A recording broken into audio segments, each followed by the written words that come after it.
Again, thank you everyone for joining us. We have more people for joining us right now. And I want to remind everybody that this is a webinar style and I'm going to be your host today. My name is Elise Yonlonfoun.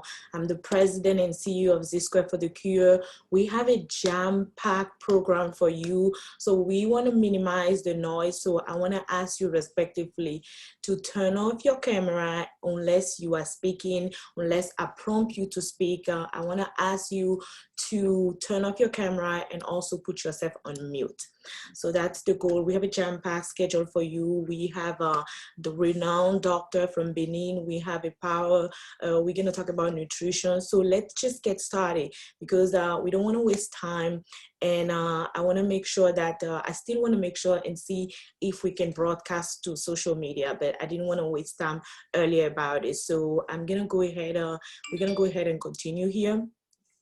So I'm excited to have our first speaker join us today to talk about the power of nutrition.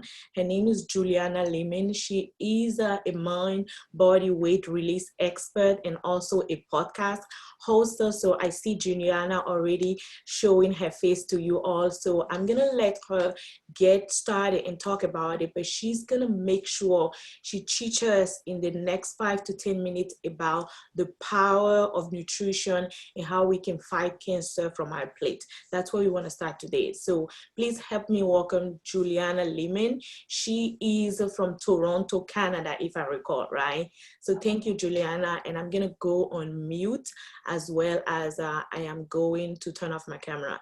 So I'm going to stop sharing and go on mute. So you have the stage, Juliana. Thank you. Thank you so much for having me. Just checking, can you hear me well? Yes, we can hear you. Perfect. Thank you so much. And today I'm very excited to share about the power of nutrition and hopefully give you a few little tidbits of information that can really help you on your journey. And I would like to start by kind of giving you my perspective and why I'm so passionate about nutrition. And I believe that food has an innate intelligence that you can use to tell your body and what to do and use it as a powerful tool for healing. And if you think of eating and food, it is an opportunity that we have every single day, multiple times a day, to bring those beneficial nutrients into our bodies. So I really want you to start thinking of food as an opportunity for healing, that you have access to it on a daily basis.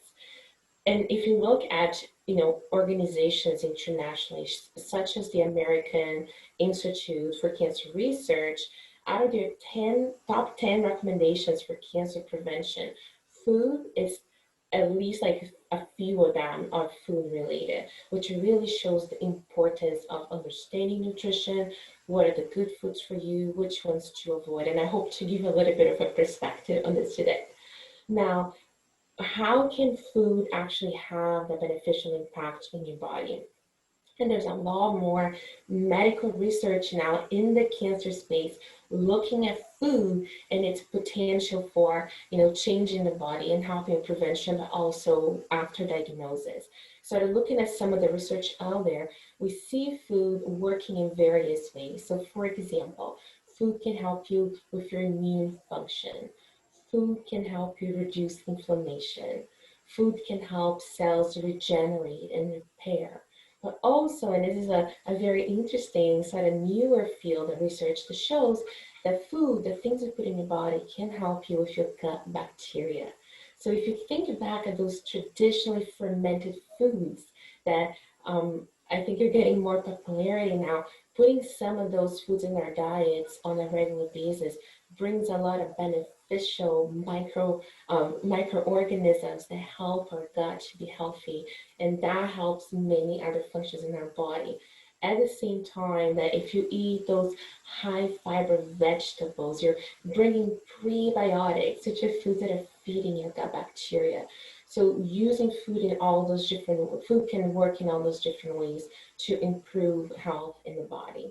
And I always like to say, if you're wondering what food is good for you versus which one is not so good, I like you to think about it on a spectrum. And on this left side here, or your right side of the camera, which are the foods that are best for you, those are the ones that are closest to nature as possible, as opposed to not so good for you, the ones that are man-made, full of artificial chemicals, preservatives, pesticides. Then you think again back to the healthy side of the spectrum. If a food is close to nature but also wholesome, minimally processed, if the processing happens in your kitchen, then you're probably in a much better place than foods that are heavily processed with coloring, full of added sugars and so on. So it's not about giving up all the foods that you love that are, flavors that you grew up with. For example, if you love deep fried dough, it's not so much that, but instead of getting the processed prepackaged version of it that's deep fried with trans fats and all, make it in your kitchen. And instead of frying, maybe you can try baking it and trying, baby steps towards coming closer to this side of the spectrum of closest to nature, minimally processed as possible, and whole. So that is kind of the spectrum, and that's how I teach people to make good choices for themselves. Um, our two main goals when you think of nutrition and using food for healing is twofold. One is to reduce the stressors, things such as, like we said, the chemicals, the additives, the pesticides, the sugar, alcohol, reduce how much of that you put in your body. At the same time, that we are increasing function, and you can do that through a cleaner diet, but also, if you're thinking of prevention, in general, but specifically to breast cancer, looking at ways of natural weight reduction, what I like to call weight release. Things such as learning how to use foods to balance blood sugar, like we mentioned before, using foods to help with gut bacteria, increasing exercise, even if all we can do is go for a daily walk with friends, bringing that sense of community so you have support that helps with emotional stress, increasing those different aspects of function while you're bringing down those toxins and bad fats and sugars at the same time. So what are some specific foods, just as we close, that you can do so? So there's a lot of research now on that space, and sort of the top three famous ones would be easy actually to put in your diet. Things such as garlic that you can use to really enhance flavor, which is really powerful in a compound called allicin. You can bring tomatoes into your diet, which are rich in lycopene. And also another one that's really popular and important in the whole research side of things are cruciferous vegetables. things with a hardy stem like your kale, broccoli, cauliflower, cabbage. And I like to use those foods in a cooked manner, such as boiled, or you can roast, or you can steam. And those many foods added to your diet will start to contribute to that improved function that we talked about. So just to close, I'm gonna leave you with my two little tricks that I like to do to take your food and really enhance its benefits in your plate. So the first one is the knowledge that the different vegetables that have different colors, so the red in the tomato, the purple in the cabbage, the green in the pepper, the different colors actually represent different nutrients. And your gut bacteria loves variety. So my little tip for you is to try to put 2 to 3 colors in your plate of vegetables every meal. So if you have just one, sneak another one. If you have two, try to get a third one. But the more colors you bring in of vegetables, the more variety, the more fibers, and the more nutrients, and you start to really get yourself closer to that very good side of the food spectrum that we talked about. And my second and final tip for today, which I think is really inexpensive but underutilized in the field of nutrition, is the use of sprouts. So if you've never sprouted before, there's tons of free videos online, and you can just kind of go on Google or YouTube, how to sprout. But the sprouting process takes those little seeds and unlocks their nutrients. So they're easier to be absorbed, but a lot of those nice, wonderful nutrients are more available to you. And it's very inexpensive. You just, a jar and a lid, and that's all you need in the seeds. A couple of days, 2 to 5 days on average, you can get a good batch of sprouts. And specifically, broccoli sprouts have quite a bit of good research backing it up for its specific benefits towards breast cancer prevention. And it's something that you can, make it in your kitchen very easily and add it to, smoothies, soups, or salads, or I like to sprinkle lemon juice and just eat it as a snack. And it's peppery and it's kind of nice and it's a nice flavor to foods. So the 2 to 3 colors of various vegetables at the same time that you're sprouting and bringing that new level of nutrition. And if you can bring in some traditional fermented foods, then I would say that's a very nice recipe for unleashing the power of nutrition. Awesome. Awesome. Thank you. Thank you so much, Juliana. Let me get back to my slide, and I have a quick plug in here. Actually, Juliana was my last guest on my Up Your Confident podcast, and we talk in detail about everything nutrition, mindset conversation. She didn't even get a chance to get into the mindset conversation that that is so important for weight release. Even if you are not obese or have any weight to release, it's just practicing those powerful tips that she talked about. It's really a key to unlock prevention, which is really our goal at Zsquare4theCure. So thank you so much. I know you have to leave, so I really appreciate you joining us today. All right, and everybody check out my episode. Obviously, that's the plug here. All right, thank you, Juliana. Bye. Next, we want to talk to Dr. Zyad Olatoundji. He is going to teach us or tell us a little bit more about the state of breast cancer in Benin, where he practiced, and also in West Africa, which is Benin, Togo, Ghana, and Ivory Coast, where our mission actually take place. So help me welcome Dr. Zyad Olatoundji. Si vous pouvez allumer votre caméra, s'il vous plaît. Et aussi, OK, je te vois, merci. Help me welcome Dr. Zyad Olatoundji. Il est gynécologue obstétricien et tu peux déjà commencer. Je veux stop sharing. Si tu nous vois, tu as l'écran et merci encore pour ta disponibilité. Allez-y. Bonjour à tous et j'espère que tout le monde m'entend. J'espère que tout le monde m'entend. C'est le cas? OK. Donc, là, on va parler, je suis content déjà d'être là, de participer à ce webinaire. Je vous remercie de de me permettre en fait de participer à cela. Et je vais faire ma présentation en français. Je ne sais pas si tout le monde... Parce que si j'essaye en anglais, je pense que je vais faire un comédie show et ça risque de donner autre chose. Voilà. Donc, je vais parler essentiellement du cancer du sein au Bénin et un peu par extension à la sous-région. Il y a des petites différences, mais je vais parler essentiellement du Bénin. Déjà, le Bénin, qu'est-ce que c'est? C'est un petit pays de l'Afrique de l'Ouest, juste à côté du Nigeria, qui fait un peu moins de 12 millions d'habitants. Voilà. Et il partage un peu avec le Nigeria, le Togo et le Ghana à peu près la même culture et le même peuple. Quelle est l'incidence du cancer du sein au Bénin? Ce qu'il faut savoir, c'est que c'est déjà le premier cancer quand on mélange les hommes et les femmes. C'est principalement le premier cancer en termes d'incidence. Et chez la femme, c'est le premier et il est suivi par le cancer du col de l'utérus. En ce qui concerne la connaissance du cancer du sein par les populations, est-ce que les populations connaissent le cancer du sein? Je vais aller droit au but. En fait, la connaissance des populations du cancer du sein est biaisée.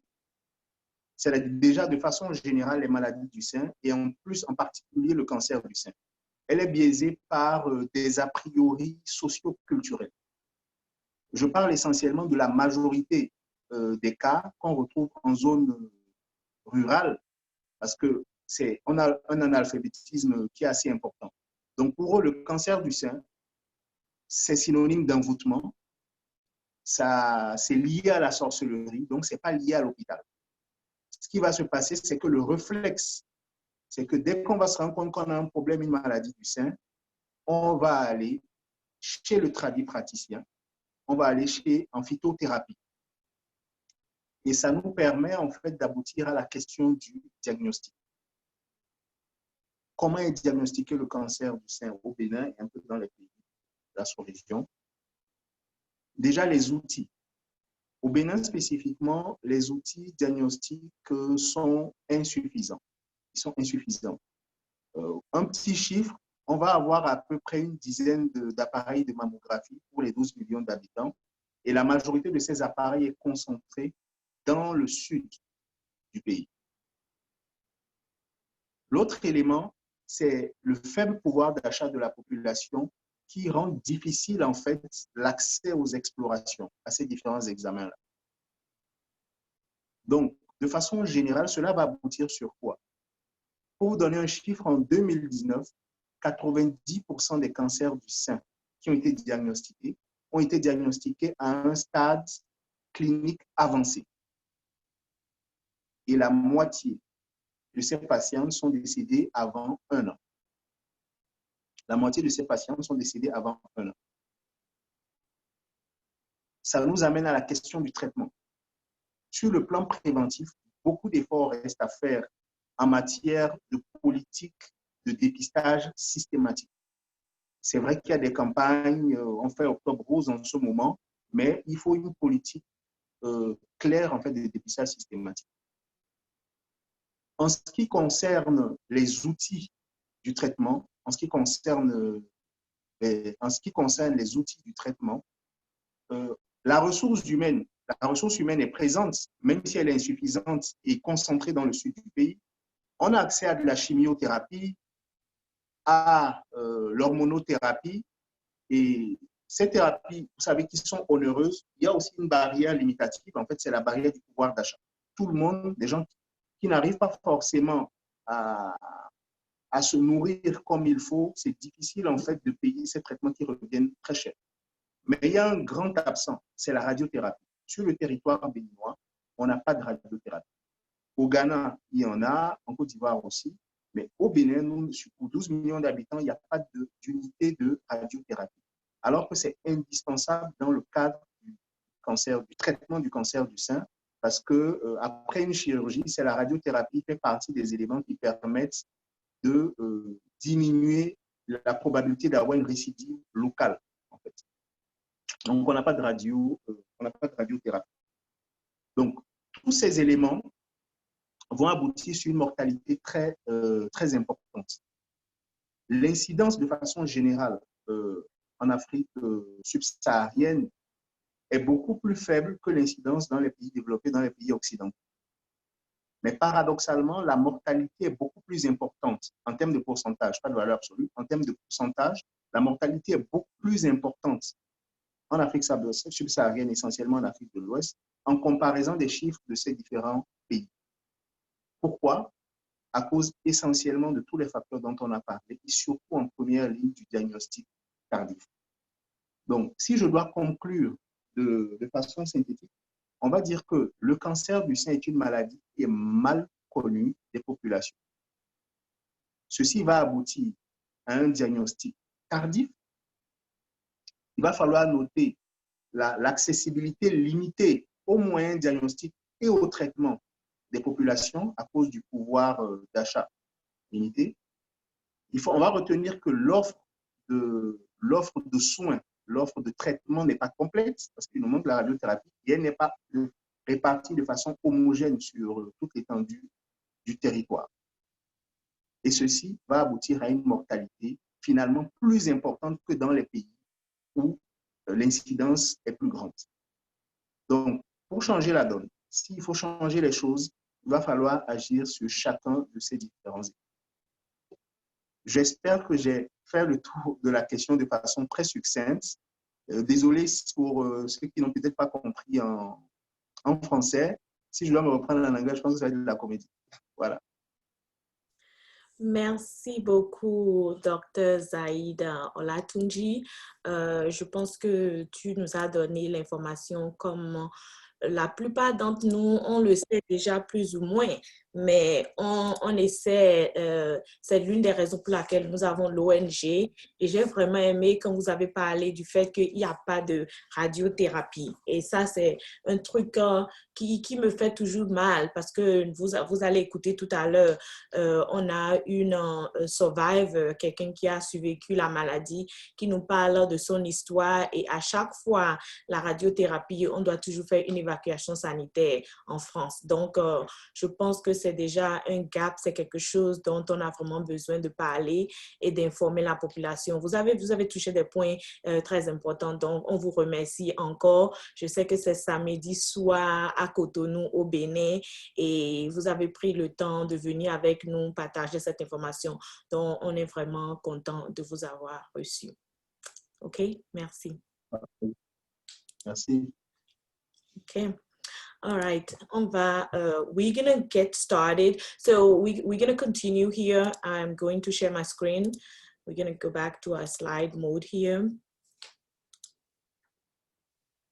Again, let me remind everybody, when you join us, please turn off your camera, go on mute, because we want to keep the noise as down as possible. And as I mentioned in the comment section, continue to put your comment. You know, I'm reading all the comments.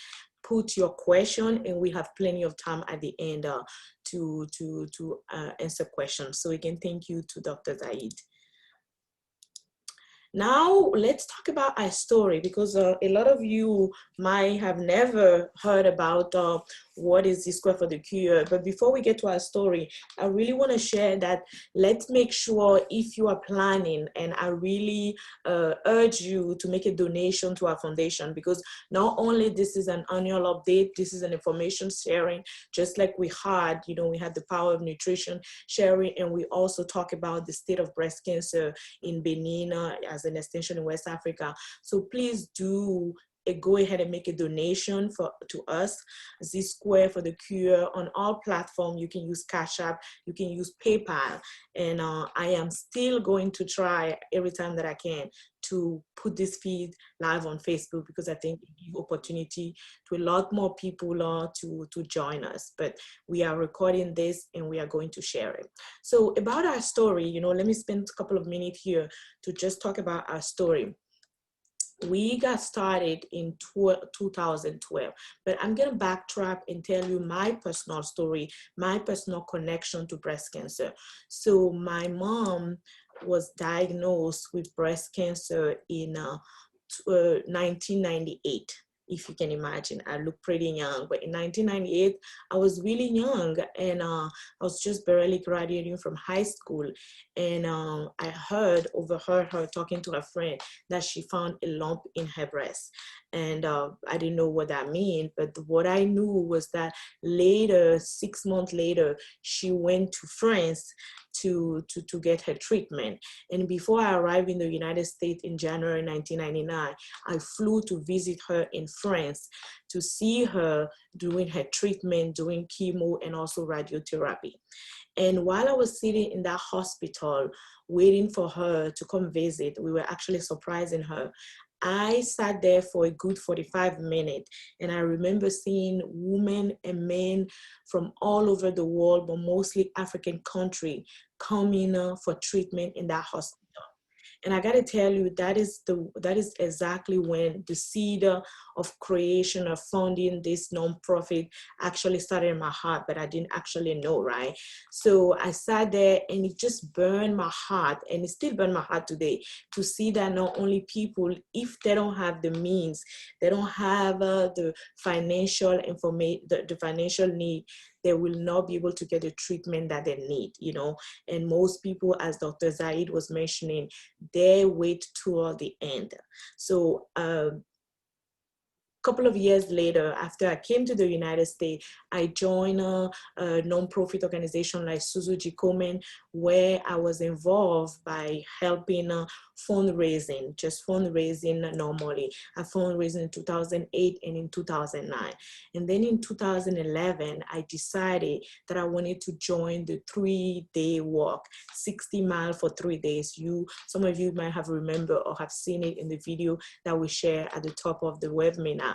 I walked for 60 miles. It was really painful, but the part that was very stretchful for me was really raising over $2,500 for this goal. And while I was raising the money, I realized that the same amount of money that I'm raising, I could be raising that money for folks from my community in Africa. That's where the idea of creating this nonprofit started, because all my friends and family and colleagues helped me raise that $2,500. So I realized that why not use the same effort every year to raise money for a foundation where we can share and empower, educate women on breast cancer every day, and most importantly, eradicate the taboo, as Dr. Zyad just mentioned before he left, the taboo around the diseases. So that's how Zsquare4theCure started in 2012, and it has been 8 years. All of you on the call, most of you on the call, has been a strong supporter of our mission, of our goal, and we really want to thank you. We really want to thank you. So I want to share a little bit about our team. Obviously, I'm Elise Yonlonfoun. I'm the founder and CEO. This is our core team, you know, because throughout our 8 years round, we had a multitude of team, you know. But what really important about our team, we are entrepreneur. Individually, we are entrepreneur, and together we do amazing things. So we have Amelie Byrne. She has been our secretary at the beginning. She has been our chief operating officer, but her current role now is she is Chief Administrative Officer. And we have Kafilat Huavobe. She is our country operation manager, specifically in Benin. She's a staff member of the organization, and she does help manage all our activity that we're going to talk about in Benin. And we have a network, I want to call it a network of volunteers from all over the world that we can activate at any given time to help us for our activity and our event. So now I am so excited because we are going to get to another part of the meeting that I have been waiting for, which is really our VIP call to action section. And throughout this afternoon, we're going to have several VIP that are going to come and really tell us, because one of the things that really have powered us is our VIP. We have over 20 solid, I call them 20 solid supporters for the past 8 years. Some of our VIP, they are so engage with us that every year they are the one that remind us, where is the link to donate? How do I donate? We call them VIP. And a couple of years ago, we sent them all gifts. So I am so excited to have all our VIP throughout this afternoon will come. Our first VIP is Yemi Yekini. She's gonna come and share her personal experience with breast cancer. Why does she support our cause, and why should you continue to support our cause? Our VIP are mothers, they are leaders, they are community, they are professional, they are entrepreneur, and they are fathers. So we have VIP from all walk of life, and we ask you to join us as VIP. So let me stop sharing and ask Yemi to open her camera. Yemi, est-ce que tu peux ouvrir ta vidéo et puis aussi te unmute pour qu'on puisse t'entendre? Apparemment, c'est toi qui as été ma vidéo. Oui, j'avais fait ça. Oui, c'est bon, Okay, on peut t'entendre. So, vas-y, Yemi, donne-nous ton call to action. Pourquoi tu participes à nos activités depuis 2012? Merci, tu as le plateau. Ok. Alors, bonsoir à tous.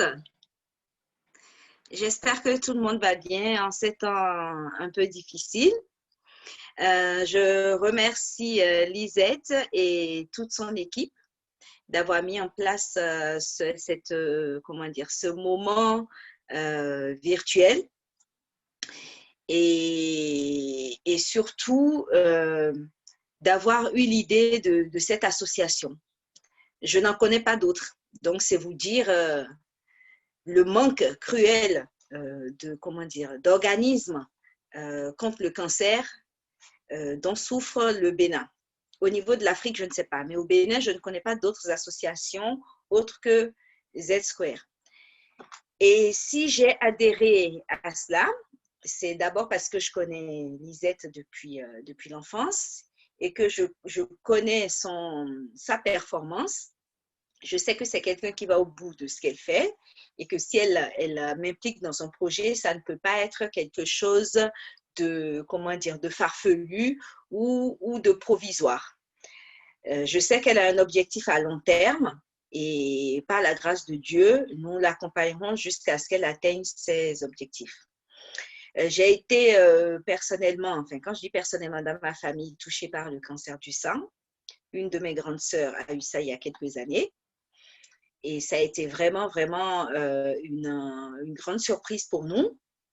Ça a été un choc parce qu'elle est jeune. Quand elle a eu ça, elle était jeune.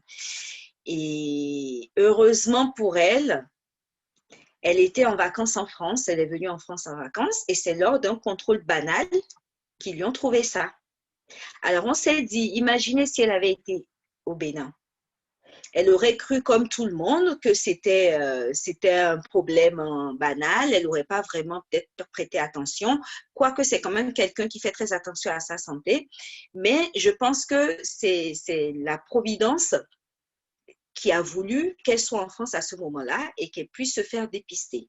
Donc, ça a été pris assez tôt. Et malgré que ça a été pris assez tôt, elle a quand même eu 18 mois de chimio. Elle a quand même été opérée, elle a eu pas mal de traitements. Par la grâce de Dieu, elle va bien. Et elle a passé le cap de la période de récidive. Donc, on rend grâce à Dieu pour ça. Donc, j'étais sensible à ce sujet. Lorsque Lisette m'en a parlé, j'ai dit tout de suite que j'adhère. Et donc, ça fait depuis 2012 que je l'accompagne, je l'aide quand il faut, surtout quand je dis aider, c'est surtout au niveau de la promotion de l'association sur les réseaux sociaux parce que je suis assez active dessus. Et bon, je suis donatrice aussi. Et si je le dis, ce n'est pas pour le fait simplement de le dire, mais c'est pour inviter tous mes amis à essayer de faire un geste pour cette association parce que c'est la seule que je connaisse qui fasse des actions concrètes au Bénin. Il y a des séances de dépistage qui sont organisées. Grâce à cette association, des femmes arrivent à détecter tôt si elles ont la maladie. Et même si elles n'ont pas, au moins elles apprennent les gestes, l'autopalpation, parce que c'est quelque chose, nous les Africains, nous le savons, se toucher soi-même intimement, c'est quelque chose qui, dans notre culture, n'est pas assez habituel. Donc, il faut que la femme dépasse quand même cette mentalité et qu'elles le fassent. Donc, grâce à cette association, les femmes savent que ce n'est pas quelque chose de malsain de se toucher. C'est au contraire vital. Donc, elles apprennent les gestes, elles ont des informations sur l'alimentation. Donc, je remercie d'ailleurs le docteur, la nutritionniste qui est passée tout à l'heure. Et je remercie aussi le docteur Olatoundji, parce que c'est grâce à des gens comme ça que certaines personnes peuvent avoir les informations nécessaires. Et le docteur disait tout à l'heure que dans les pays, dans les villages reculés, les femmes, elles ne comprennent pas que c'est une maladie. Pour elles, c'est un envoûtement, c'est de la sorcellerie. Donc, elles ne vont pas forcément voir des médecins. Mais lorsqu'elles suivent une campagne de sensibilisation de Zsquare, au moins là, elles savent que, vraiment, ça, c'est vraiment une maladie, il faut aller voir un médecin, il ne faut pas aller voir le guérisseur du coin, il ne faut pas s'attendre à ce que ça parte de lui-même, il faut vraiment agir dessus. Donc là, c'est pour vous dire à quel point cette association apporte un plus à ce pays et j'aimerais beaucoup aussi que nos instances gouvernementales, nos instances sanitaires au Bénin essayent d'accompagner cette association ou sinon de créer ce qui manque au Bénin. Quand j'entends le docteur dire qu'il n'y a pas d'unité de radiothérapie, je trouve que c'est la base, c'est le minimum dans le domaine du cancer. Un pays comme le Bénin qui n'a pas d'unité de radiothérapie. Lisette parlait de sa mère tout à l'heure. Au moins, sa mère a eu la chance de venir en France. Imaginez toutes les familles qui n'ont pas les moyens d'envoyer leurs sœurs, leurs filles, leur mère à l'étranger pour suivre cette thérapie. Donc vraiment, j'aimerais que, suite à cette information, je pense, Lisette, qu'on doit faire quelque chose pour inciter les autorités sanitaires à mettre en place une unité de radiothérapie. Ça doit faire partie de nos objectifs. On va essayer d'en discuter. Tu vas discuter avec ton équipe et on va essayer de voir comment on peut, si c'est signer une pétition ou se rapprocher, s'il y a parmi nos auditeurs, ceux qui nous écoutent, s'il y a des gens qui sont proches des autorités sanitaires, du pays, d'essayer de nous aider à leur faire savoir cette information. Enfin, ils le savent, elles le savent, mais il faut initier quelque chose. C'est très important. C'est vraiment très important. Je ne le savais pas, je viens de l'apprendre. Et je trouve que c'est totalement aberrant qu'un pays comme le Bénin, qui est quand même comment dire, sur la voie du développement, n'ait pas une unité de radiothérapie. En tout cas, merci à Lisette, merci à son équipe. Et sache que je t'accompagnerai autant que je le peux, ne serait-ce que par la promotion sur Internet, financièrement dans les moyens du possible et aussi j'essaierai de toujours amener du monde vers cette association. J'espère que mes amis ont liké la page, qu'ils ont pris des tickets et qu'ils nous écoutent, qu'ils nous suivent et j'espère surtout qu'ils vont faire des dons. Mettre la bannière tout le mois d'octobre, c'est bien, mais concrètement, ça ne change pas la situation de mettre juste la bannière. Ce qui change la situation, c'est de faire des dons, d'aider les associations à œuvrer. Voilà, je vous remercie. Merci Yemi. Et comme Yemi l'a dit, c'est une amie d'enfance et c'est la raison pour laquelle elle est la première VIP supporter à passer parce que Yemi, c'est plus de 35 ans, 36 ans d'amitié. Donc, vraiment merci pour ton soutien, surtout la promotion. Tu as oublié de nous dire que tu as fait la promotion de Zsquare4theCure avec une compagnie d'audit juste la semaine passée. C'est vrai, j'ai fait la promotion parce qu'ils faisaient une campagne de sensibilisation pour la journée rose. Il y a le octobre rose, mais au mois d'octobre, il y a une journée spécifiquement où tout le monde doit se mettre en rose et faire une action. Et moi, je leur ai dit, voilà, l'action que j'aimerais que vous fassiez, c'est de mettre en avant une association que je supporte. Et ils ont accepté et ils ont fait paraître dans leur campagne la tasse, le mug que tu m'as offert. D'ailleurs, j'ai oublié d'en parler. Voilà, j'ai reçu mon mug de VIP. Donc, du coup, ils ont fait paraître ça dans leur publicité, dans leur campagne. Et ça, et vu qu'ils sont suivis par des centaines de personnes, ça fait toujours de la pub pour l'association. Et je présente ce petit cœur. Au-dessus, il y a un V. Voilà, comme victoire. On va vaincre le cancer. Et je dis aussi, par rapport à tout ce qui se passe actuellement, peace and love. Voilà, c'est un petit cœur rose. Merci. Victoire, Merci. peace, victory, peace, and love. Thank you so much. Merci beaucoup. Merci For à those, tous. oui, merci. For those of you that does not speak French, Yemi talk about her journey, her personal journey through her sister that is a breast cancer survivor. So that is one of the reasons, beside the fact that she knows me and she knows how I execute everything that I put my mind to, which I really appreciate, and I'm really grateful for her support. So let's continue here. Thank you again. And we're gonna continue with our program. I continue to see how Facebook Live is gonna work. I think Facebook Live is not going to be nice with us today. So we are just gonna keep on keeping on, okay? We are just gonna keep on going. We're not gonna let Facebook Live we're not gonna let Facebook Live deter us, okay? All right, so let me get here and start sharing again. All right. Give it a minute. Okay, so we're going to talk about our 2020 impact goal. What happened is we started in 2012.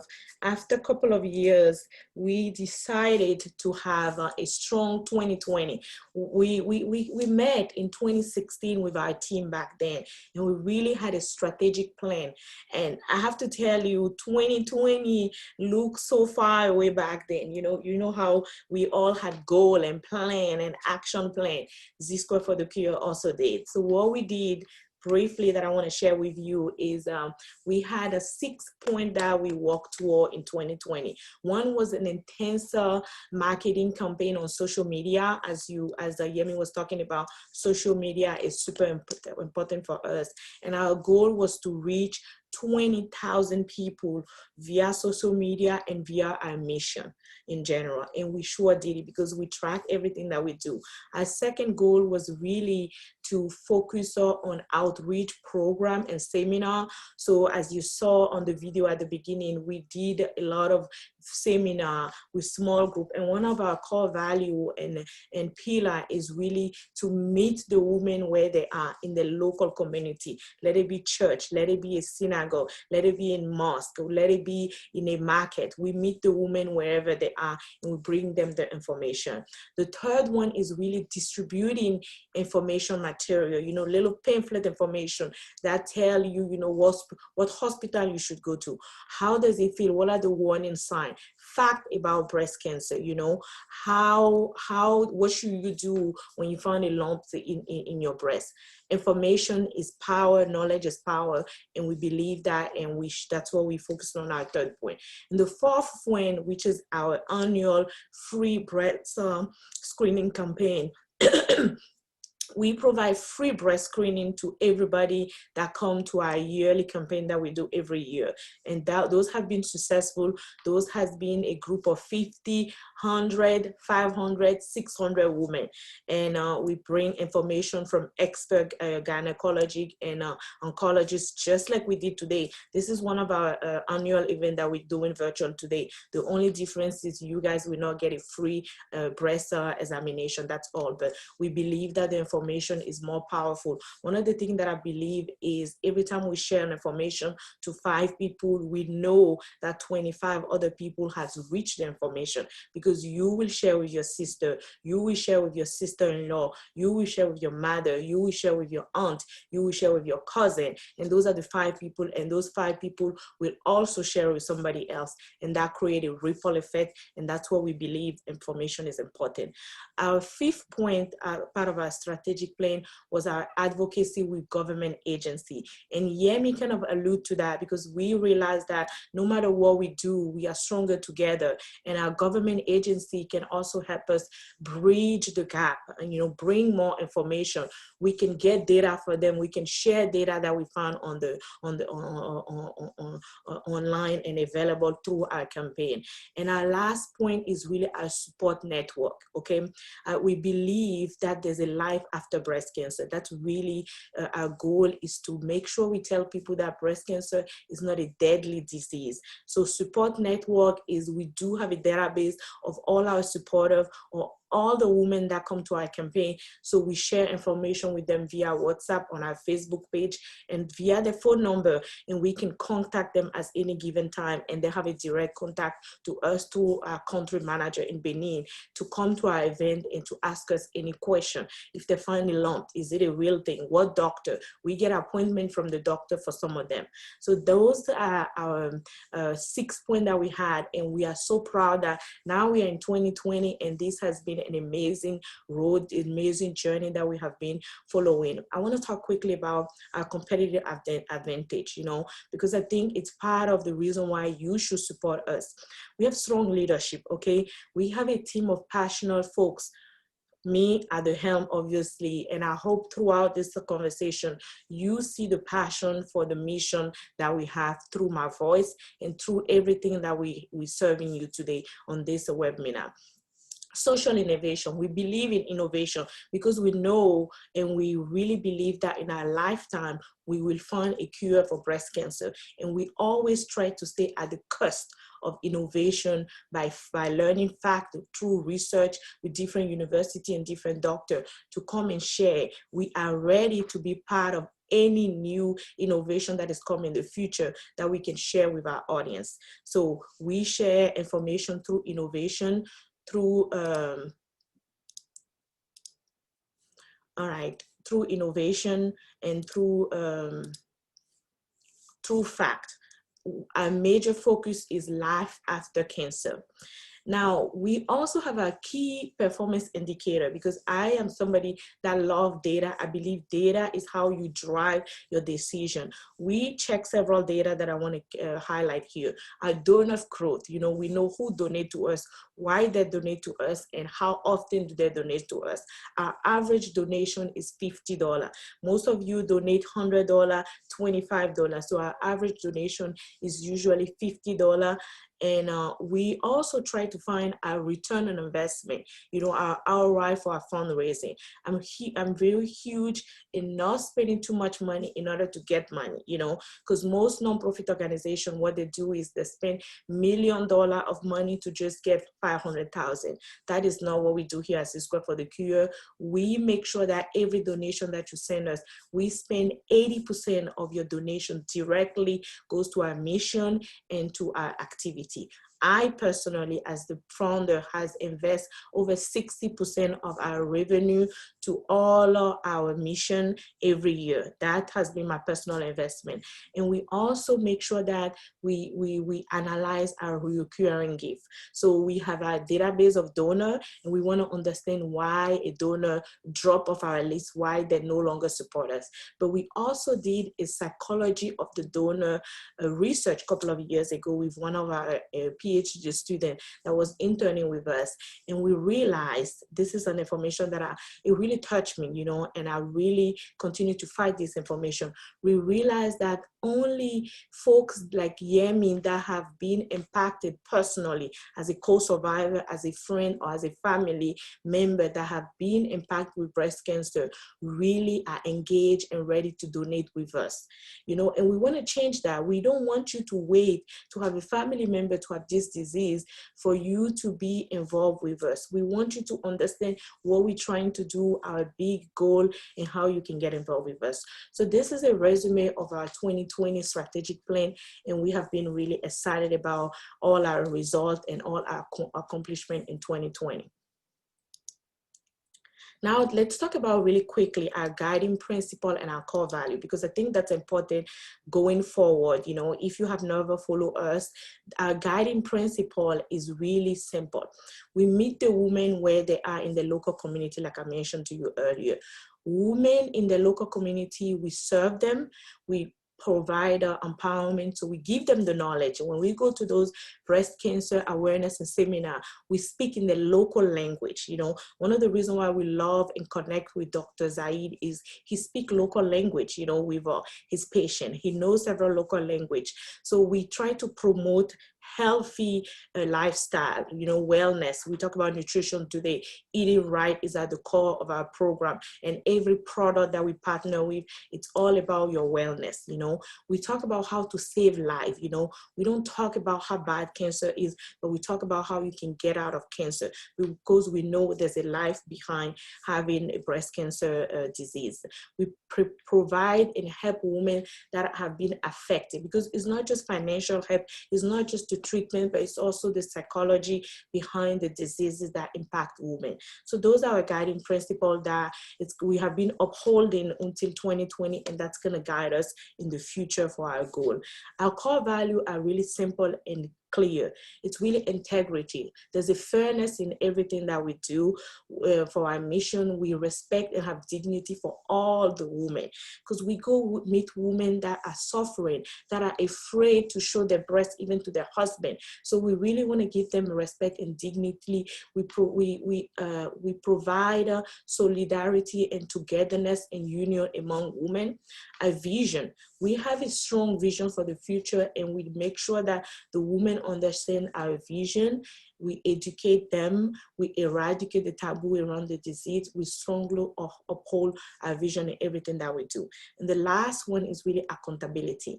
This is a testimony of our accountability. That's why we have an annual event. So you guys, we are accountable to you. Every dollar that we receive from you, we are accountable. We are transparent in everything that we do. At any given time, you can go on our website and you go on the report and you see the report for all our activity for the past 8 years. Okay, so that's a core value and a guiding principle. Now, I'm so excited to have another call to action moment. This is my brother from another mother. I'm so excited because breast cancer is something that usually it's only women that talk about it, but it's super important when you have men.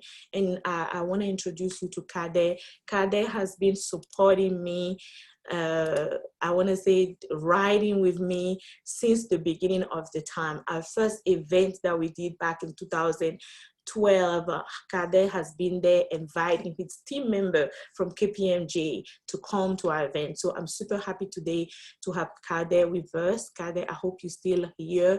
I'm gonna stop sharing and you can turn on your mic and give us your call to action. Why have you been supporting us so much all this year? Thank you. You have the floor. Thank you, Lizette. I assume you can hear me okay? Okay. Well, thank you for having me. I really appreciate it. Thanks for always inviting me. I will always be a supporter. I'd like to encourage everybody on the call to please support. Lizette just went through all the activities that she has her foundation do, and I think those are things that are closing the gap between our beloved Africa compared to Europe or the United States. I'll spend the next couple of minutes telling you why I've been a supporter. So back in 2012, when I was a young starting professional in my career, I was assigned to a project that was led by a woman. So that woman is one of the first female executives at the company I work for. So I was lucky to work with her on a daily basis. She was actually going through breast cancer. So I got to hear about it almost every day. So I knew the days that she had therapy. I knew how her diet was changing. I saw all the changes that she went through. But what I noticed is that she had the proper support, okay? She was telling us all about her doctors, her family and friends, her support system. She kept mentioning that it's hard, but she's having the support that she needs. At the same time, I compare this to my mother's sisters, nieces, cousins back home. that were going through the same things that did not have that kind of support. And around that same time is when Lisette came out with the idea to come up with her foundation, specifically targeting breast cancer. So it couldn't have been a better time for me to join. It couldn't have been a better opportunity for me to jump on and do what I can for the motherland where I'm from. So that's one of the reasons I started supporting, and I will always support, so I encourage you to do the same. The second reason I would mention that I support is I'm the proud father of a 3-year-old girl now. She's my world. I'm sure all of you that have kids can relate to that. So the reason I will continue to support is that one day, when she's grown, I would like to be able to tell her that Daddy made a difference in the world. Specifically, Daddy made a difference for people like you in mitigating a risk that is so deadly for people like you. So I want to go above and beyond feeding and educating her every day. I want to tell her that I made a huge difference in the world. So Lisette went through all of the things that she's doing. The main thing that sticks to my mind is the free screening, okay? The scientifics are telling us that the early detections are the key to successful recovery from this disease, but we didn't even have it in Africa. So the foundation of Lisette doing that is definitely a huge plus, and I will always support it. And so with that said, I'll encourage you, all of you guys here on the call, to support and to pass the word to everybody you know, because this right here is a mean to make a difference. So I'll keep it short like that. I was asked to speak in English, so that's what I did so.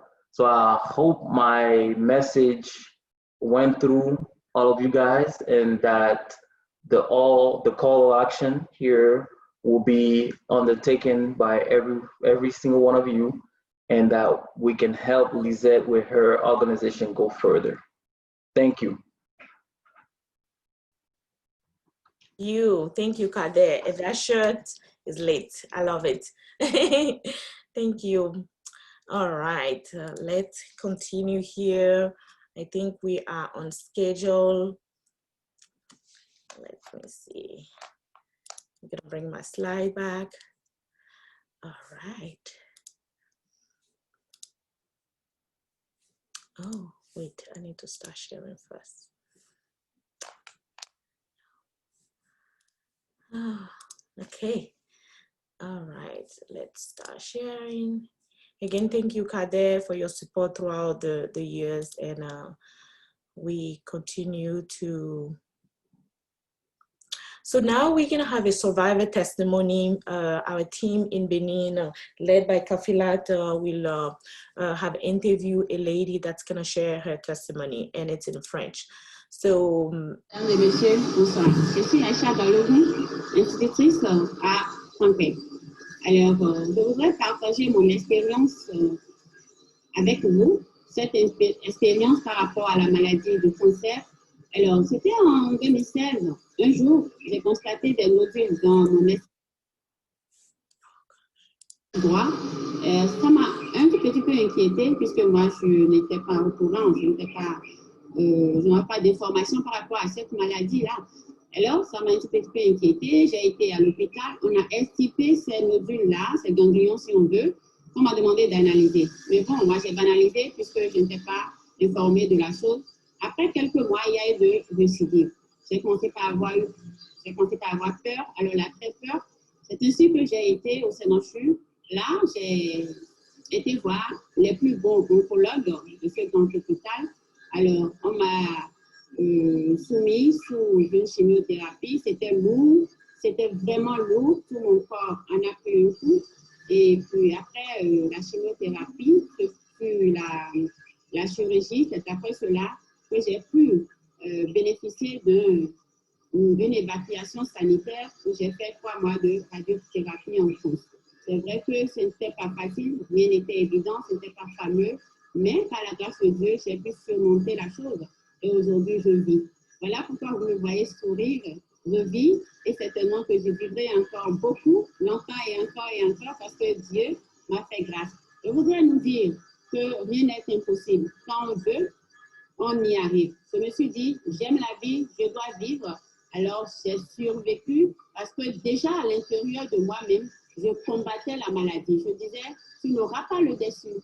Voilà pourquoi je voudrais nous exhorter à avoir un mental d'acier, un mental de gagnante. Ne pas nous laisser emporter par cette vilaine maladie. On peut, c'est possible de guérir. Je suis une preuve vivante. C'est pourquoi je voudrais nous dire courage et de suivre surtout tout ce que l'oncologue nous dira. Et quand nous constatons quelque chose qui ne va pas, quelque chose qui nous inquiète, allons vite voir ces oncologues-là et écoutons et prions et soyons positifs. Soyons positifs. Je nous aime. Bisous. Merci beaucoup.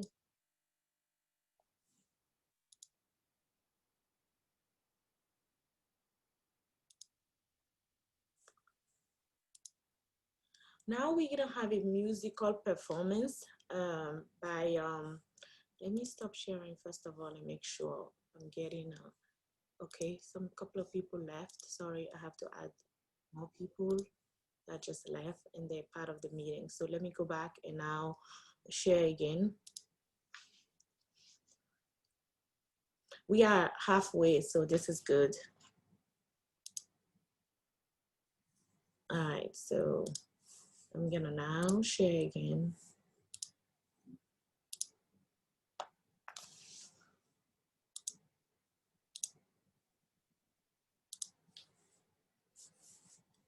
Okay. Next, we're gonna have a musical performance. And I wanted to lighten the load a little bit right after we just hear about this amazing testimony from the lady in Benin. So we have a musical performance by Loretta Unkwachwa and Michael Hart. So I'm gonna ask Loretta and her husband to take it away. Thank you, Zyad. Zsquare4theCure for allowing myself and my husband to perform for you guys tonight. We are all hoping and praying for a cure for this horrible disease.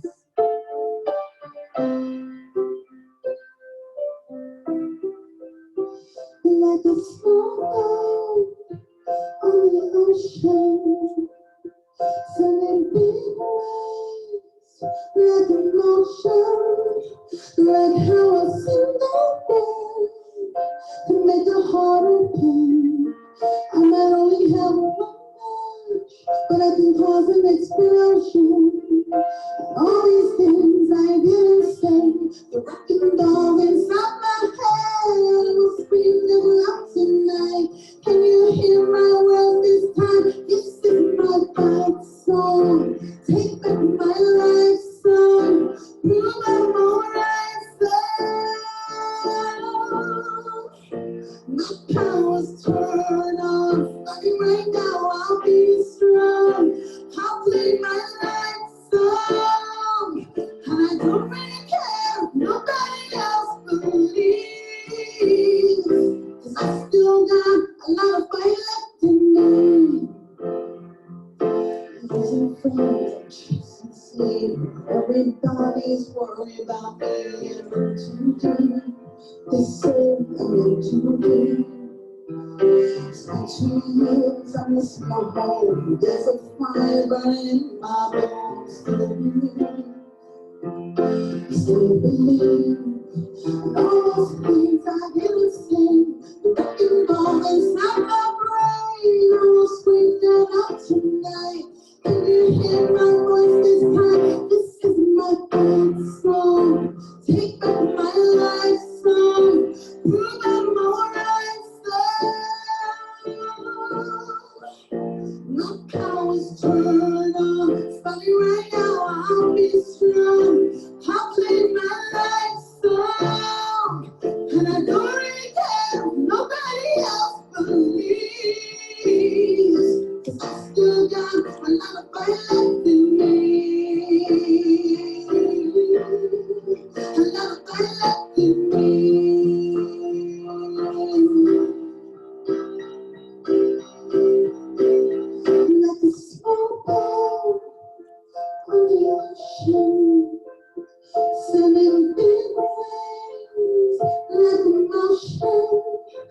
like how a single word can make your heart open. I know you have a one touch, but I can cause an explosion. This is my bad song. Take back my life song. Grow back my right song. My power was turned on. Starting right now, I'll be strong.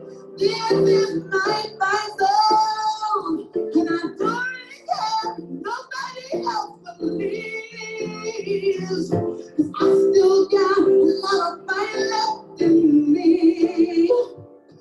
I still got a lot of fire left in me.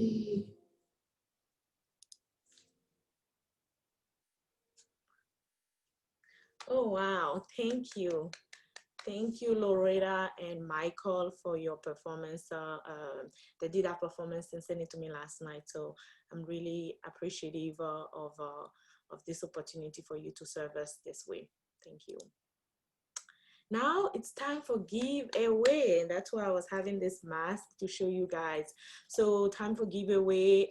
If the giveaway is for anybody that have donated to us before we show up in this meeting today, you can still donate using Cash App at Zsquare4theCure, or you can use a PayPal link and donate. So time for the giveaway. I am going to stop sharing and I'll try to quickly do a random number generator here and call out 3 names that have folks that have donated. So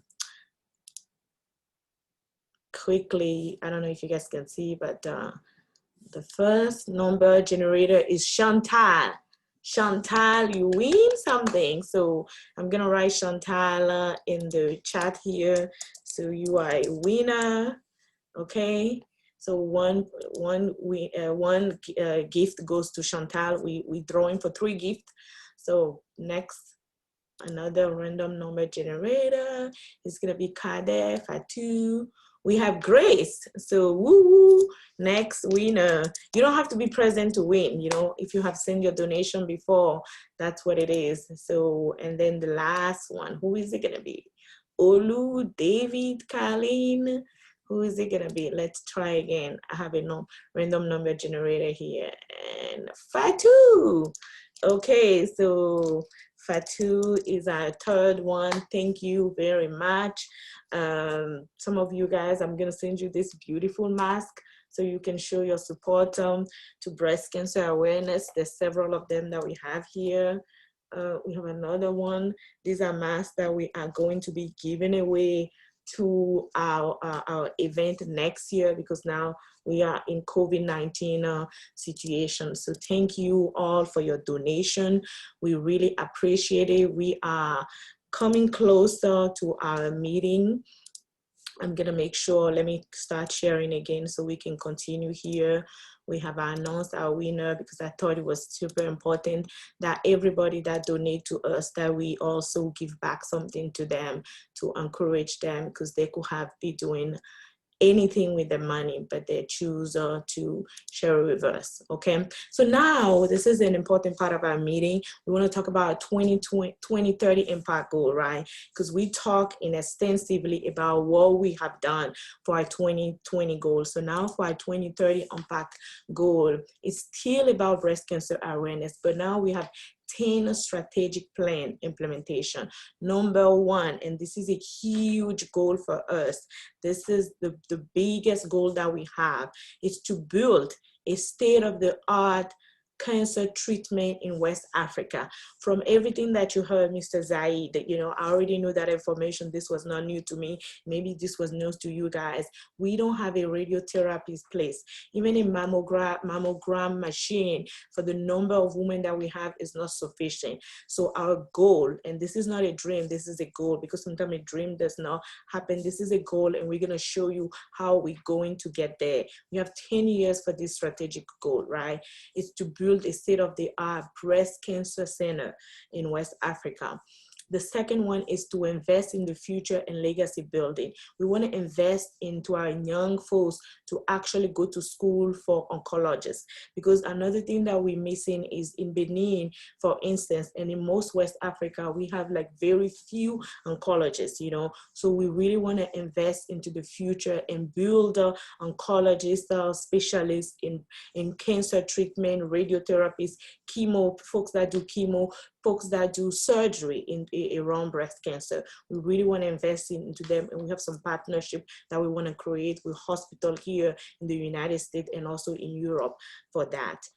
We are continue to be doing distribution of information material, just like I mentioned, that we have been doing. Information is power, and knowledge is power. We're going to create advocacy network, right? So it's no longer just government agency, but we are partnering. We are open to partnership with any people that will help us bring the gap and bridge the gap around this breast cancer and all the treatment that we need to provide to our women and our population. We'll continue with our outreach seminar that we have been doing. We'll continue giving our free annual breast cancer screening every year.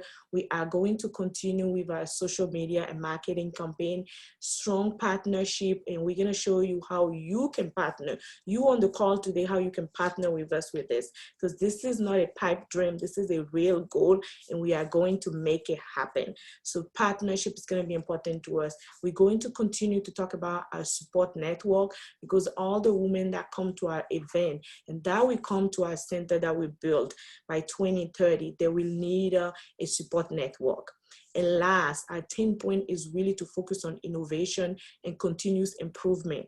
Innovation in terms of breast cancer, what is out there? We want to be at the tip end of innovative technology so we can bring into our folks in Africa. We don't want to wait for something to happen 55 years ago and then we finally getting it today. So we want to bring the information to our folks. So this is our 10 plan goal for the 2030 impact goal that we have, and we're really excited about this plan, and we think you guys gonna really enjoy. So what is the action plan for our 2030 impact goal? How are we gonna get there, right? How are we gonna get to this massive goal? All right. How are we going to get to this massive goal of building a breast cancer center in West Africa by 2030? We broke it in 3 pieces, okay? And our goal, just like we're talking to you right now, for the next 3 years is really to inform and to raise capital. You know, we are going to go to any door that will open to us to inform about this goal that we have. And we are going to raise capital in the next 3 years. Capital as far as like investment from investor, from sponsor, from investor. That's what I mean by raising capital. For the next, from 2023 to 2026, we are going to plan and conceptualize what we want to build. And we will call you all to come with us, because this is a goal of us, but we are not experts. We don't build stuff. We are not doctors. So we need to plan with a lot of people and conceptualize exactly what do we want to see, what do we want to vision, and how this breast cancer center is going to look like. And then from 2026 to 2030, we're going to build and finalize. So we give ourselves, after have raised capital, after we have planned and conceptualized, we give ourselves the next 4 years toward 2030 to really build and finalize our plan. So I want to hear in the comment who is excited about this goal, because I have been excited. I cannot be sleeping for the past how many months that we have been coming up with this plan and want to share with you guys. So this is a massive plan. This is a plan on paper, but this is not going to stay on paper. We are going to work hard as much as you can to get to this. What are our initiatives? Because when you have a massive plan like this, you cannot just continue to be raising $10, $20, $100. Nothing is wrong with all that. But with this massive goal that I just shared with you guys, we need to have be all over the place. So our goal is to really use our talent for good. talent in terms of anything that we can do to help raise capital for this massive goal, we are going to be doing it. A couple of things we want to share with you here that I have been already start doing, but we want to help share with you guys so you can help us amplify this and you can understand why we do what we do. So for instance, I have a cookbook, Zsquare Kitchen. This is a lifestyle brand about my passion for cooking, and it's a really simple recipe that we have that to share with friends and family. And we have more goal around that Zsquare for Kitchen lifestyle brand. We also have the Up Your Confidence platform. It's a really a woman empowering and safe supporting place to build women confidence to live their God-given potential. And then we have a recent venture that I started. It's really an information technology firm, consulting firm called Zsquare Solution Inc. to deliver high quality application and product and excellent training to the end user. All this venture is really my way of sharing my talent for good. The reason why I'm sharing this with you is because I want you to do the same. I want you to do the same and help us reach our goal, because my goal is to use every talent and gift that God has given me toward this major goal that we just shared. Next, quickly, we're gonna go through, if you never heard about my cookbook, this is the moment for you to go on Amazon and type Zsquare Kitchen and order a book from Amazon, because again, all the proceeds from the book are directly donated to our mission. We have over 100 recipes and this book has been created since 2012, okay? The next one that I want to share real quickly is my consultancy, Zsquare Solution Inc. It's an IT consultancy. These are services that we provide, but we have a 10 by 10 commitment plan from ZSI for Zsquare4theCure is to donate 10% of all ZSI revenue for the next 10 years toward our 2030 impact goal. So everything that has been collected or generated from ZSI revenue, 10% for the next 10 years will directly go to our 2030 impact goal. That's my commitment. And then I have my Up Your Confidence podcast that I was talking to earlier. It really started as a podcast. Now it's going to go into a book next year. I have an upcoming book, summer 2021. With the podcast, you know, you can sponsor an episode. If there's an episode that you're interested, you can sponsor it. We can share a sponsor package with you. We can have an affiliate partnership with different brands. All those affiliate partners is really providing revenue, and all those revenue will directly go toward our 2030 goal. We have upcoming stuff that we're going to do for the next 10 years is women retreat, women leadership coaching and speaking engagement that I get involved in. All those revenue that I'm getting from Up Your Confidence, you need to understand the reason why I'm doing it so you can help us amplify what we do, so you can help us share what we do is really toward, again, our 2030 goal. Our goal with Up Your Confidence every day is really to celebrate women. It's really to equip, empower, and elevate women to live their God-given potential. Now, we have another call to action from my high school friend, Elise Yonlonfoun, Biekre. Elise, if you hear, I'm going to stop sharing and you're going to share your call to action with us. Thank you for waiting all this time. Elise, est-ce que tu peux ouvrir ton micro et ta vidéo pour share ton exhortation avec nous, pour partager ton exhortation avec nous? Je ne vois pas Elise. OK, Elise. Voilà. Oui. Bonsoir à tous. Bonsoir à tous. C'est un plaisir de participer à cette session. C'est la première fois que je participe à quelque chose du genre et c'est assez intéressant parce qu'il y a pas mal d'informations qu'on reçoit. J'ai beaucoup aimé les différentes interventions qui ont permis de, des connaissances que j'avais déjà, de les confirmer, et ça m'a apporté beaucoup d'autres choses aussi. Donc, j'ai connu l'ONG grâce à Lisette, qui est la PDG, je pense. Et Lisette et moi, on se connaît depuis plus de 20 ans. On a fait le collège ensemble, le collège de l'Espoir au Bénin.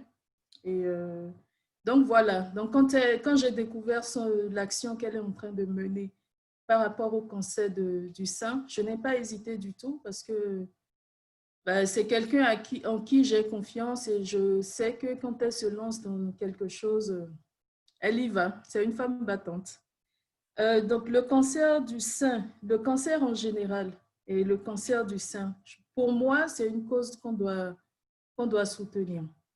Parce que beaucoup de femmes en sont malades, elles ne le savent pas forcément, surtout en Afrique, dans nos pays, où le plateau médical est très, très, très limité, pas seulement pour le cancer, mais pour la plupart des maladies en général, surtout les maladies graves. Et le cancer du sein est très peu connu de nos femmes en Afrique, notamment au Bénin. Il y en a qui ne savent même pas ce que c'est. Il y a d'autres qui le savent, mais comme un médecin l'a souligné tout à l'heure, parfois on pense que quand on est malade, c'est comment dire, c'est peut-être les sorciers ou des choses comme ça. Et franchement, c'est un peu dommage. Il faudrait que tout le monde soit informé de cela. Et donc, j'essaye d'aider comme je peux. C'est pas évident. J'apporte ma petite participation financière. C'est une goutte d'eau dans la mer, mais je pense que ça peut faire quelque chose. Donc, à chaque fois que j'en ai l'occasion, je n'hésite pas à le faire. Voilà, chaque année, quand Lisette fait le petit rappel, donc voilà. Et je pense que l'ONG pose des actions concrètes et très utiles. J'ai eu à voir les vidéos quand Lisette est partie au Bénin pour faire des actions auprès de nos mamans qui ne connaissent presque rien du cancer. Et je pense que ça a apporté beaucoup de choses à ces moments et que la sensibilisation a fait ce qu'elle pouvait. Donc, si on peut continuer à agir dans ce sens, ça serait bien. Et il faut continuer à la soutenir, à soutenir Lisette et à soutenir d'autres actions du genre qui permettront d'apporter le soin nécessaire. Et pourquoi pas, par exemple, mettre en place un centre de cancérologie au Bénin pour nos mamans. Donc, voilà un peu mon apport par rapport à cela. Et aussi, il faudrait continuer de sensibiliser les femmes. Ce n'est pas seulement, en fait, celles qui sont déjà malades, les sensibiliser pour qu'elles aillent à l'hôpital, se faire dépister, se faire soigner. Celles qui sont bien portantes, il faut qu'elles se fassent aussi dépister. Il faut faire régulièrement la palpation des seins. Il ne faut pas oublier aussi le cancer du col de l'utérus parce que je crois, si je ne me trompe, ça fait partie de l'un des cancers très graves de la femme. Et il faut aussi faire attention à son régime alimentaire. C'est très important. On ne fait pas attention, mais oui, ça compte aussi et ça permet on va dire, de limiter les dégâts. Voilà mon petit apport de ce soir. Merci de m'avoir suivi. Merci beaucoup, Elise, pour ton apport et vraiment merci pour ton soutien depuis 8 ans. Ah oui, ça remonte. Je ne m'en rends pas compte, mais oui. Ça passe vite. OK, on va passer à la prochaine étape. Merci, Elise. Tu peux fermer ta vidéo maintenant. Merci. On va continuer. We're going to continue. All right.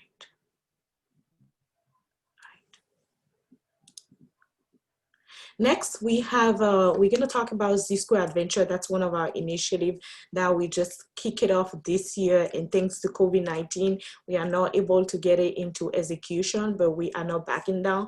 We really want to share this initiative with you because I think it's going to be a huge revenue generator for our organization. And Law, if you are here and you listen to us, please turn on your camera now and your video and your camera and your mic so you can share a little bit more about Zsquare Adventure, where Law is also a co-founder of this initiative. Okay? Okay, my mic is on, my video. Could you allow me to get on the video? Oh, okay. What did I do? Okay, go ahead. Okay. Okay. Can you guys see me? We can't see you. Maybe you need to stop your Okay. your share. It's not clear. So go ahead. It's the background I put up there that's probably not working. He was working earlier. Okay. Go ahead. Bonjour à tous. Hi, everybody. Effectively, I was approached by Elise Yonlonfoun last year about Zyad adventures because she was trying to find different ways to make to bring in more revenue, more income, so we can finance all our different activities or programs related to Zsquare4theCure. And so, what is Z Adventure or Z Squared Adventures? Z Squared Adventure is a for-profit business, and the goal was to allow people who have been donating money, people who have been contributing all this year by giving them money to finance our activity, to give them a chance to go in person in Africa and see what we are doing with the money they are giving us, and also to allow them to participate to all our diverse programs and activities related to breast cancer awareness. The other reason the Adventures was created, it was to bring in our friends, because all this year we have been in America. We have been talking and sharing our passion about Africa. So along with a lot of people have been asking us if they can go to Africa with us. So the adventures are going to be an opportunity for us to take these friends or acquaintances we came across all this year. So there'll be a chance for them to go to Africa with the native speakers of the language of these different countries. And so, who are the people who will be bringing to Africa? As I've already said, we'll be bringing the donors as well as our friends or acquaintances, but we will also be welcoming students and doctors, because after all, we would like our doctors in Africa to collaborate with doctors in America. So what's the best way to do so? Is to bring some American doctors to Africa. And what are we going to offer the people we are going to take to Africa? The people we are going to take to Africa, we call them our guests. Our guests are going to have the chance to live in beachfront 4 stars and up resort style accommodation, and they will be staying there for 10 days. And so they will have an upscale experience. They will have a chance to go to visit different touristic sites. We'll be taking them to dinner, to up-class restaurant, and they will also have the opportunity to go to our local market. So if anybody who is interested, well, to get more information, all you have to do is to go to our website, www.theadventures.com.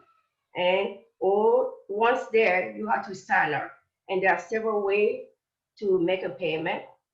And so this is it when it comes to Zsquare Adventures.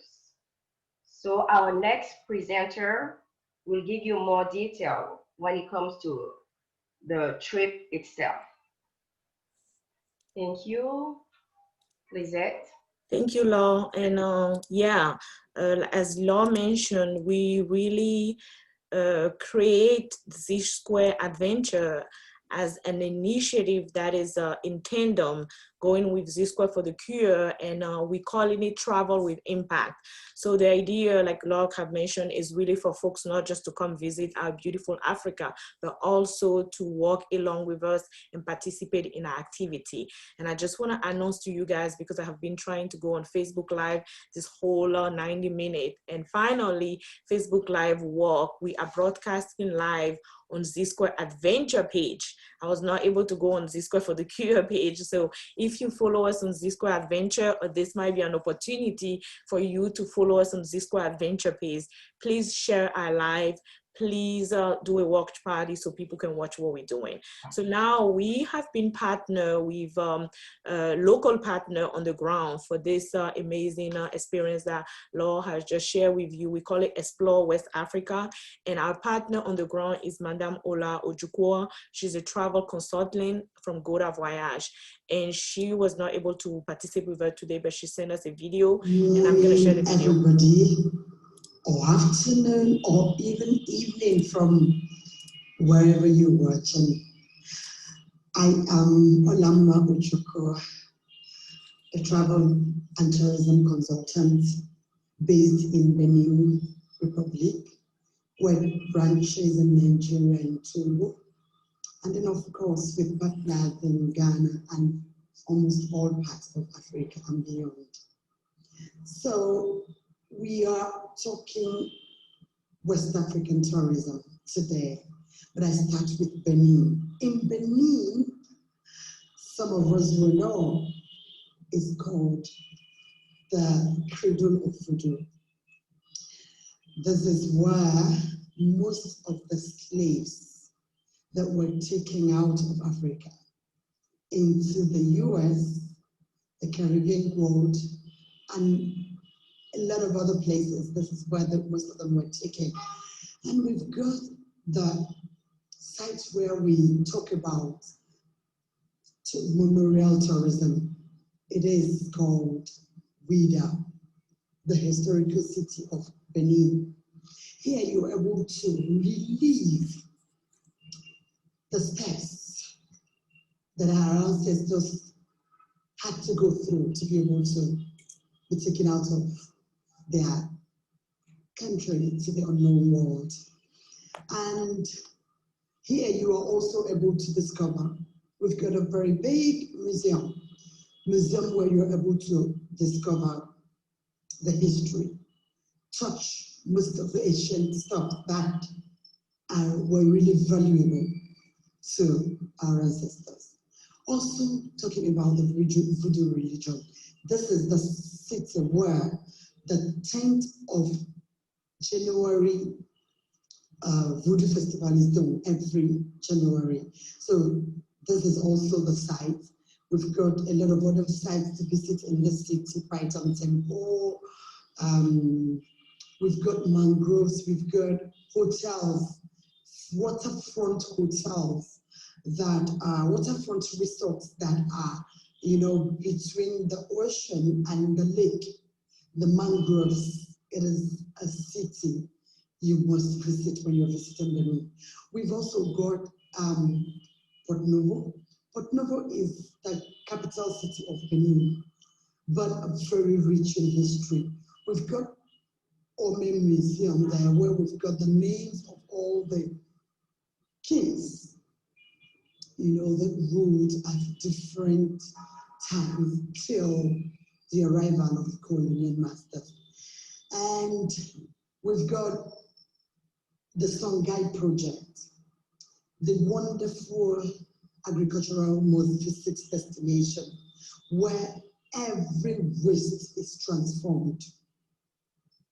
You know, talking about recycling, this is an agricultural mind-blowing destination you must visit. And that is for Port Novo and a lot of other places to visit, of course, in Port Novo. But because of time, we've also got Gambier in Benin. Gambier is what we call the Venice of Africa. Gambier is where, of course, it's a village on water, where every member of the family has got a canoe to go about their daily businesses. We've got 4 canoes, one for Mama, Papa, the girls and the boys. So minimum of 4 canoes in a normal idea home and at this Gambia village. You actually go around, you want to go to school, you want to go shop. The main business is fishing. So visiting this destination will expose you to the unique technique of how, you know, fishes are being caught in this destination, and then the rich history behind how they left the land to come and settle on water. It is also a must-visit destination when you're visiting Cotonou. It's less than 30 minutes away from Cotonou. The Ouida is about 1 hour away from Cotonou. While Port Novo is about 40-45 minutes away from Cotonou. And then we've got on that way of Ouida, down we've got Grand Popo. Grand Popo is not up to 20 minutes away from the border between Benin and Togo, the Olatoundji border. And then this Grand Popo is that site that reveals nature at its best. Water nature, you've got the salt water and the fresh water, charming, you know, salt water from the ocean, and then the fresh water from the river, and then you get to mix them on the island, and then that experience is phenomenal. You don't want to experience, you know, the feel when you're in between the two of them, how they struggle not to enter into it. It's a marvelous experience. And in this city, Grand Popo, also in this village, they've got a lot of things. We have a place where we learn how to make the hand fans. We learn how to make baskets. We've got the wonderful women that teaches us how to even, you know, make palm oil, you know, from the locals. It's awesome. And just very close to it, about less than 30 minutes or so, we've got the Ser village. The Ser village is where we do the poultry village. We call it poultry village. We've got this ladies, Benin ladies, you know, making out different types of flower vases, dishes, and a lot of ornaments out of, you know, clay. You know, so that's where we call poultry village. And very close to it is also the Priscilla village, where we've got the natural spring water. Our experience in this place will take you to that land where you actually get, it's very therapeutic, the water that comes out from the natural spring water. You've got the hot water coming out from the ground, and then you have a bath with this, and you go home, and we've got a wonderful hotel, you know, that is just by the lake, that you come out after getting your bath, you go have your lunch in this restaurant. It's an awesome one. And then this is talking about this area. Benin is also known about, I mean, you can't talk about Benin without talking about Amazons, the lady warriors, the lady that had to stand in for the brother that was killed, the brother, the king, the twin brother who was killed in this war. And then this lady had to wear his dress and ruled Benin, took Benin to war for 3 years. It is, a great one that you must visit. This is Abome. Abome is also very rich. That's where you've got all the kings, the palace. We've got 14 of them, 12 recognized and 2 not recognized. And then when you go to Abome, you are able to see all this. It is about 2 hours plus to 3 hours away from, 2 hours out from Cotonou. And then down there, you've got about an hour away from that Abome, you also have the adventure tourism site called Dasak. It is a village that is surrounded, you know, by 41 hills. And there is this particular, my favorite, called Fandu Mountain. You've got on top of the mountain, it's 431 meters high, and you've got on top of it a hill that is, you know, a very big rock divided into two, standing in the thin air, and it's awesome. And that is also where we have the fish-shaped rock, nature, and we've got also the wells dug naturally on top the hills by the rock. And there also you've got the statues that there's above 300 years gotten from Oyo state of Nigeria, that the ancestors brought in here. In fact, the local language there, it's very close to that of Nigeria, Yoruba language of Nigeria. A lot of things to discover. That's also where we've got the hippopotamus, you know, river. And then we've got women that are into soap making. We learn a lot when we stay at Jekyll Hotel, and that's.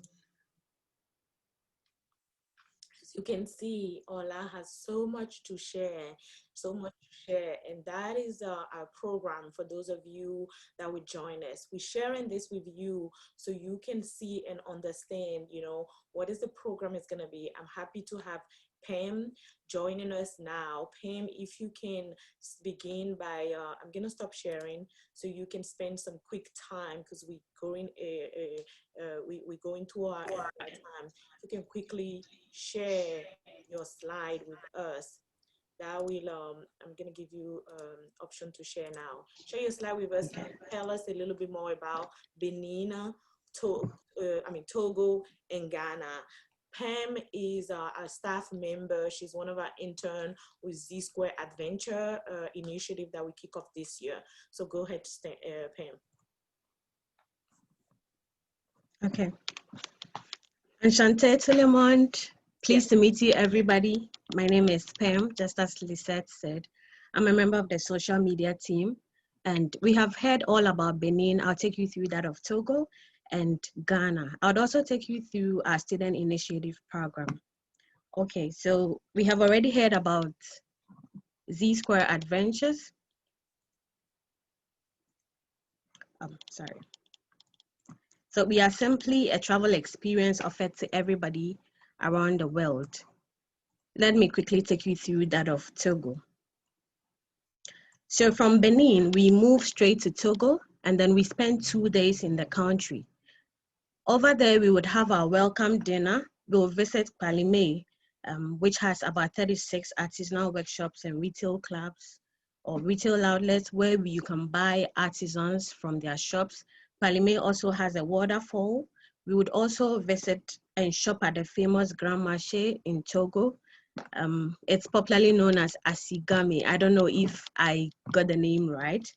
Then from Togo, we'll move straight to Ghana. In Ghana, we would also have our welcome dinner in Accra.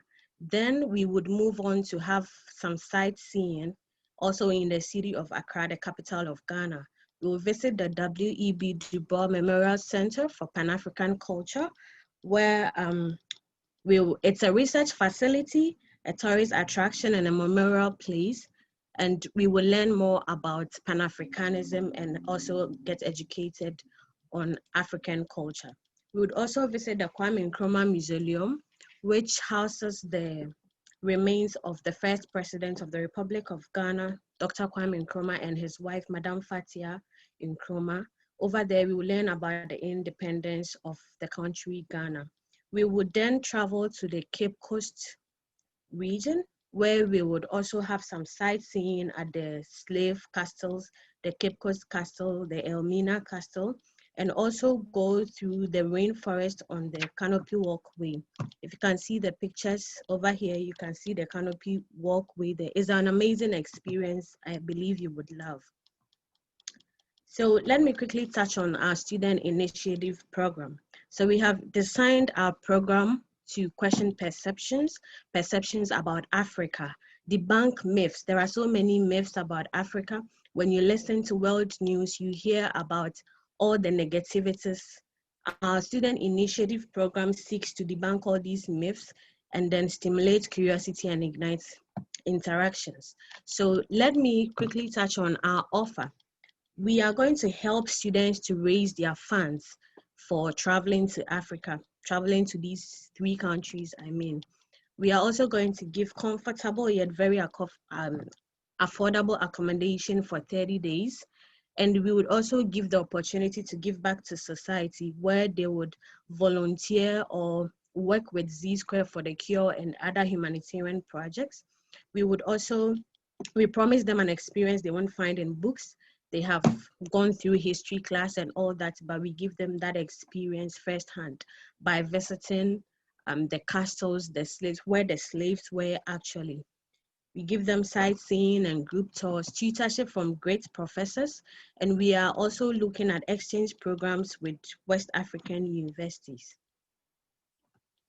So you may ask, who can sign up for the ZSA Student Initiative Program?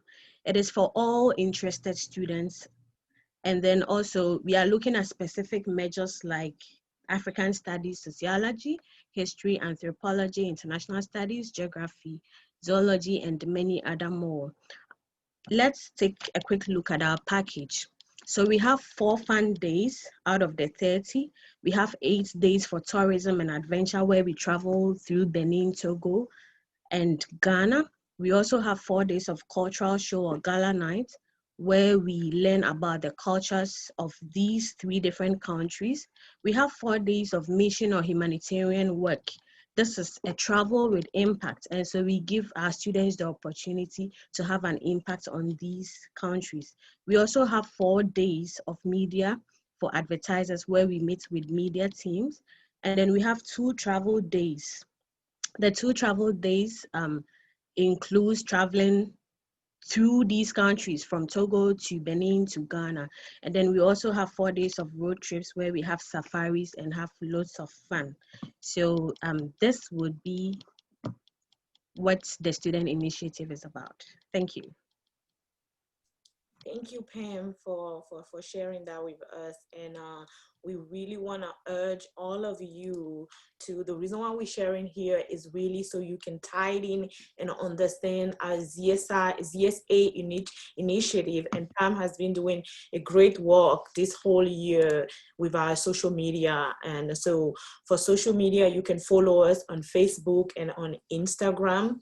At the Z-Square Adventure on all social media. And we know that COVID is really not helping us travel right now, but we are really hoping that next year we are going to be able to kick off finally our activity. Okay, thank you, Pam, again. All right, we are coming toward the end, and wait for us summer 2021. We're gonna share our schedule with you guys. It's gonna be summer 2021, and we are going to have our first cohort join us. So we have another VIP call to action by Grace. Grace is a travel enthusiast, and she is the founder of Zen Tourism. She's not able to join us today, so I will let you hear. Hello, everyone. My name is Priscilla Zengbe. I'm originally from West Africa, Ivory Coast, but I live in South Florida.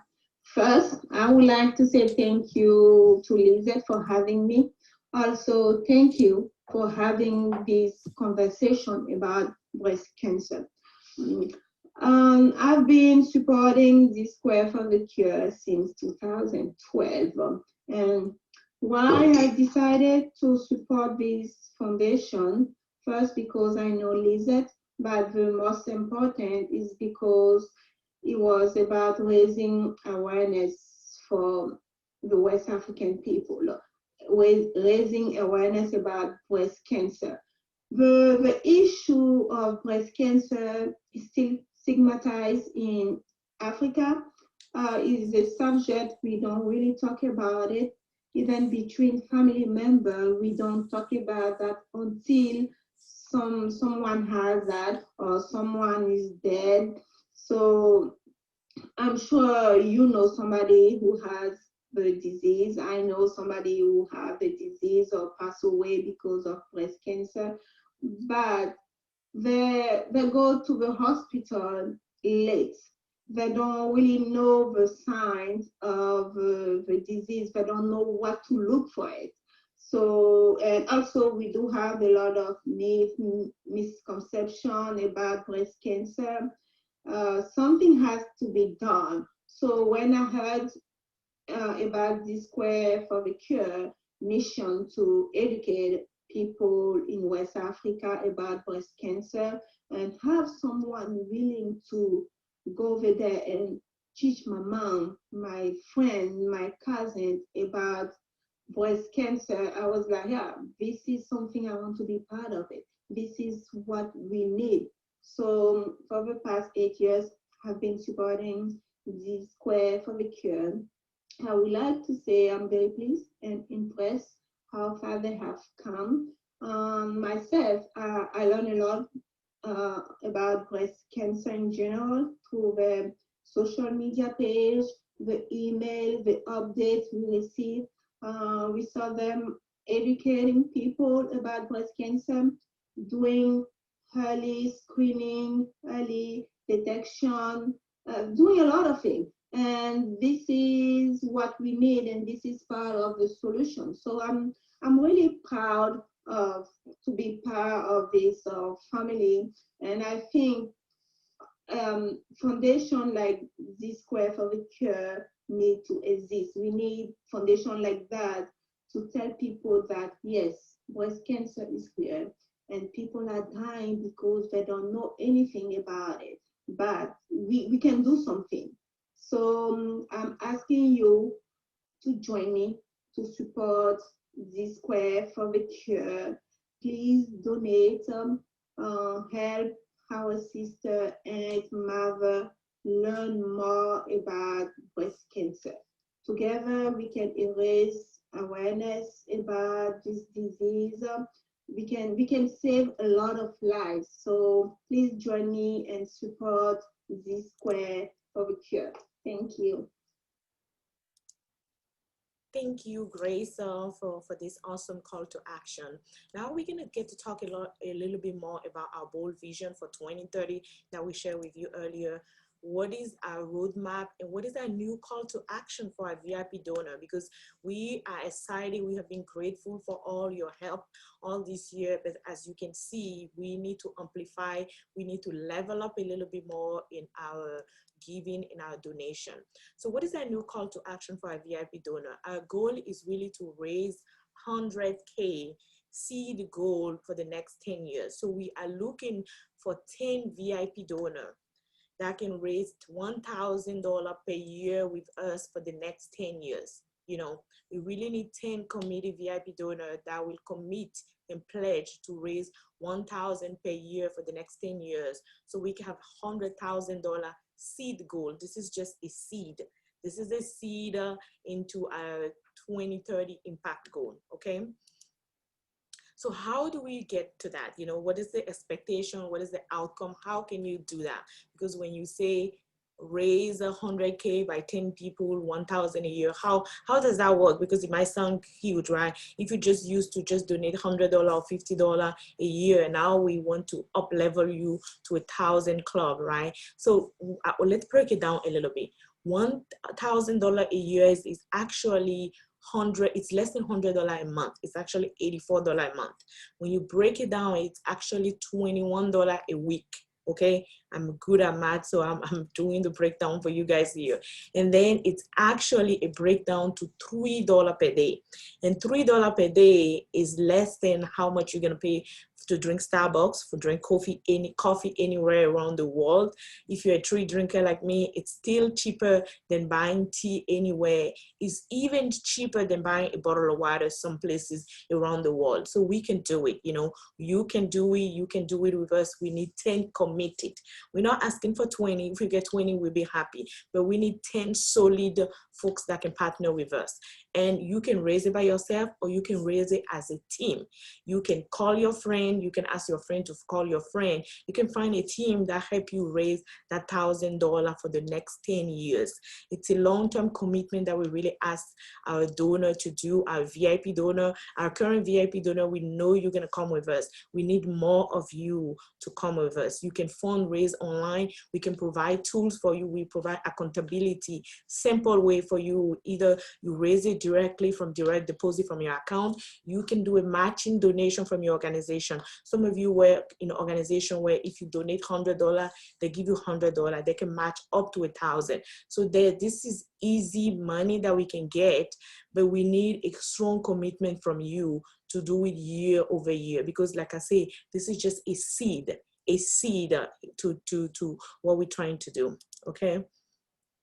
So how do we build toward our 2030 goal? You know, what does that look like? How do we get to that? So our target is really, because we, like we talked to you guys about earlier, from 2020 to 2023, in the next 3 years, we are informing and raising capital. So whenever we go and pitch this massive 2030 goal, bold goal to our investor, we want to be able to say that we have 10% of our estimate $3 million budget. This is an estimate that we just have based on our minimum research that we have been doing so far, an estimate of 3 million, which is also almost close to 1 million CFA, right? So we want to be able to say we have 10% of that seed that we have collected through our owner support network, you know. So it's things like a Zsquare adventure that we just talked about, you know.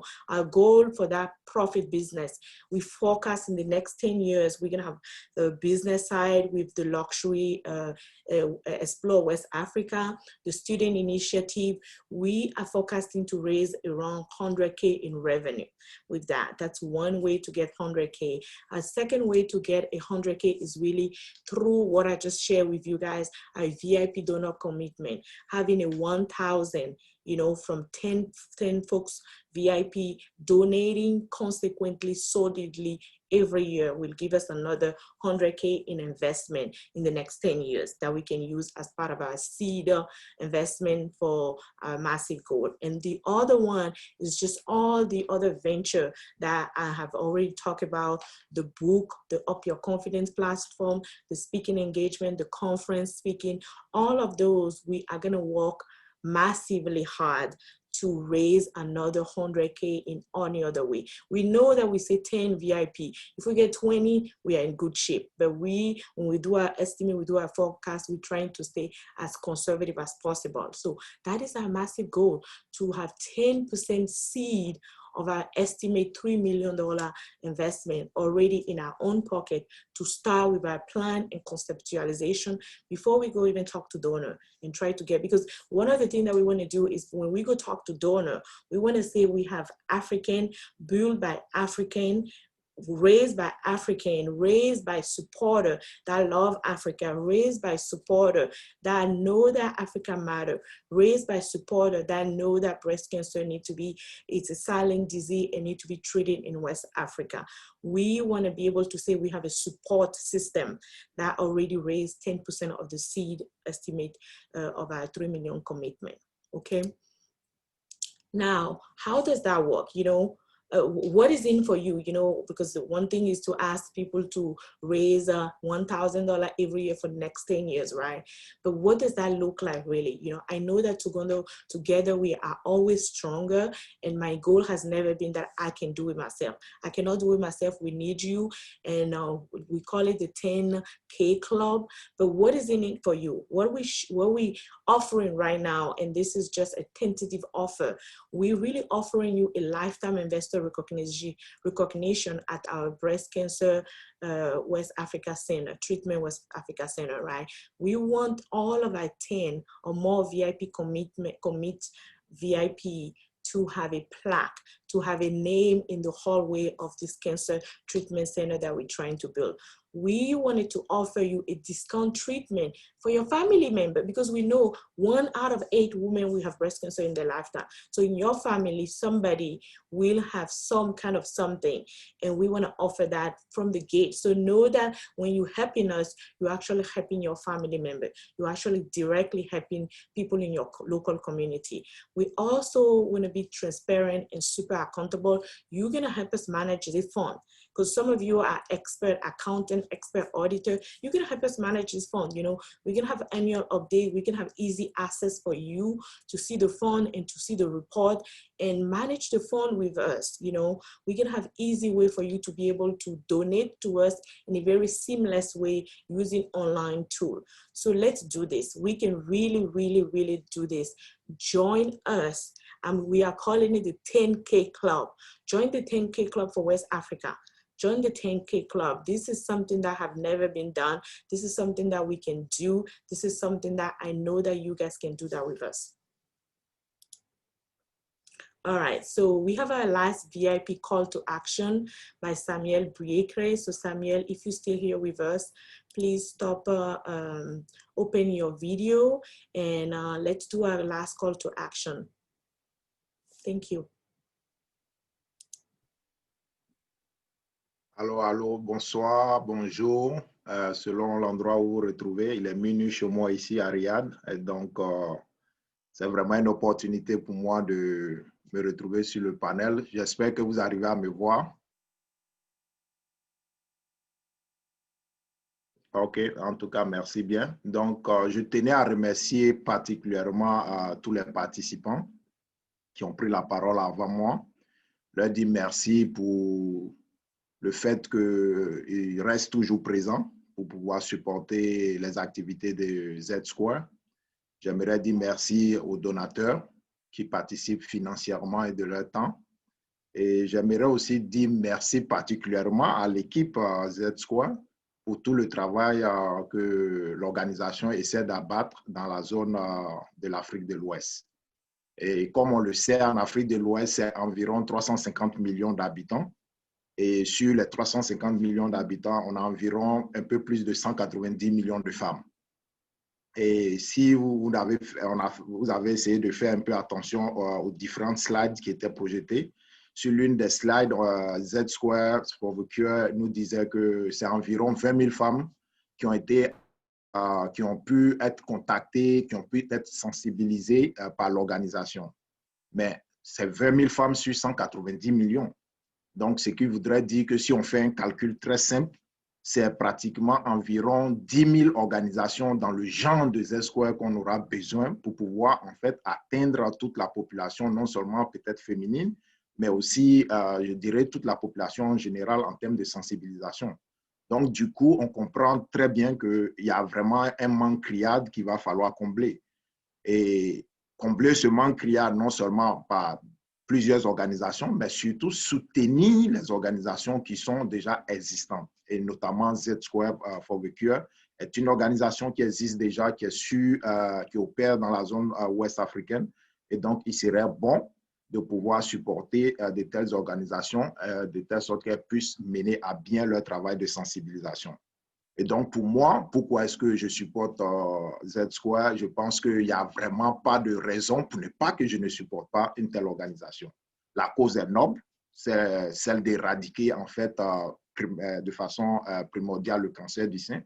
Mais au-delà même de chercher à éradiquer le cancer du sein, il y a aussi un support qui est produit par des ONG de ce type au niveau des institutions des différents pays, parce que le docteur Olatoundji l'avait dit, le Bénin, par exemple, n'a pas d'unité de traitement de radiation, en fait, pour le cancer.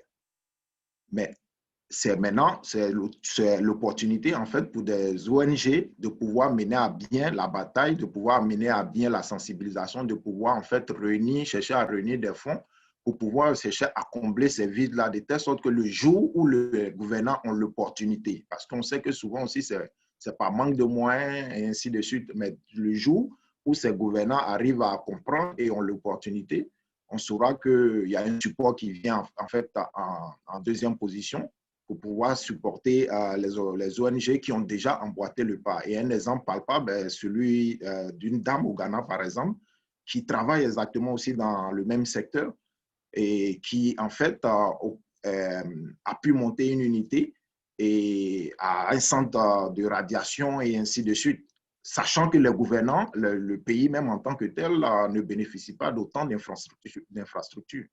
Donc, du coup, j'estime que soutenir des initiatives privées dans ce genre, il y va de notre intérêt.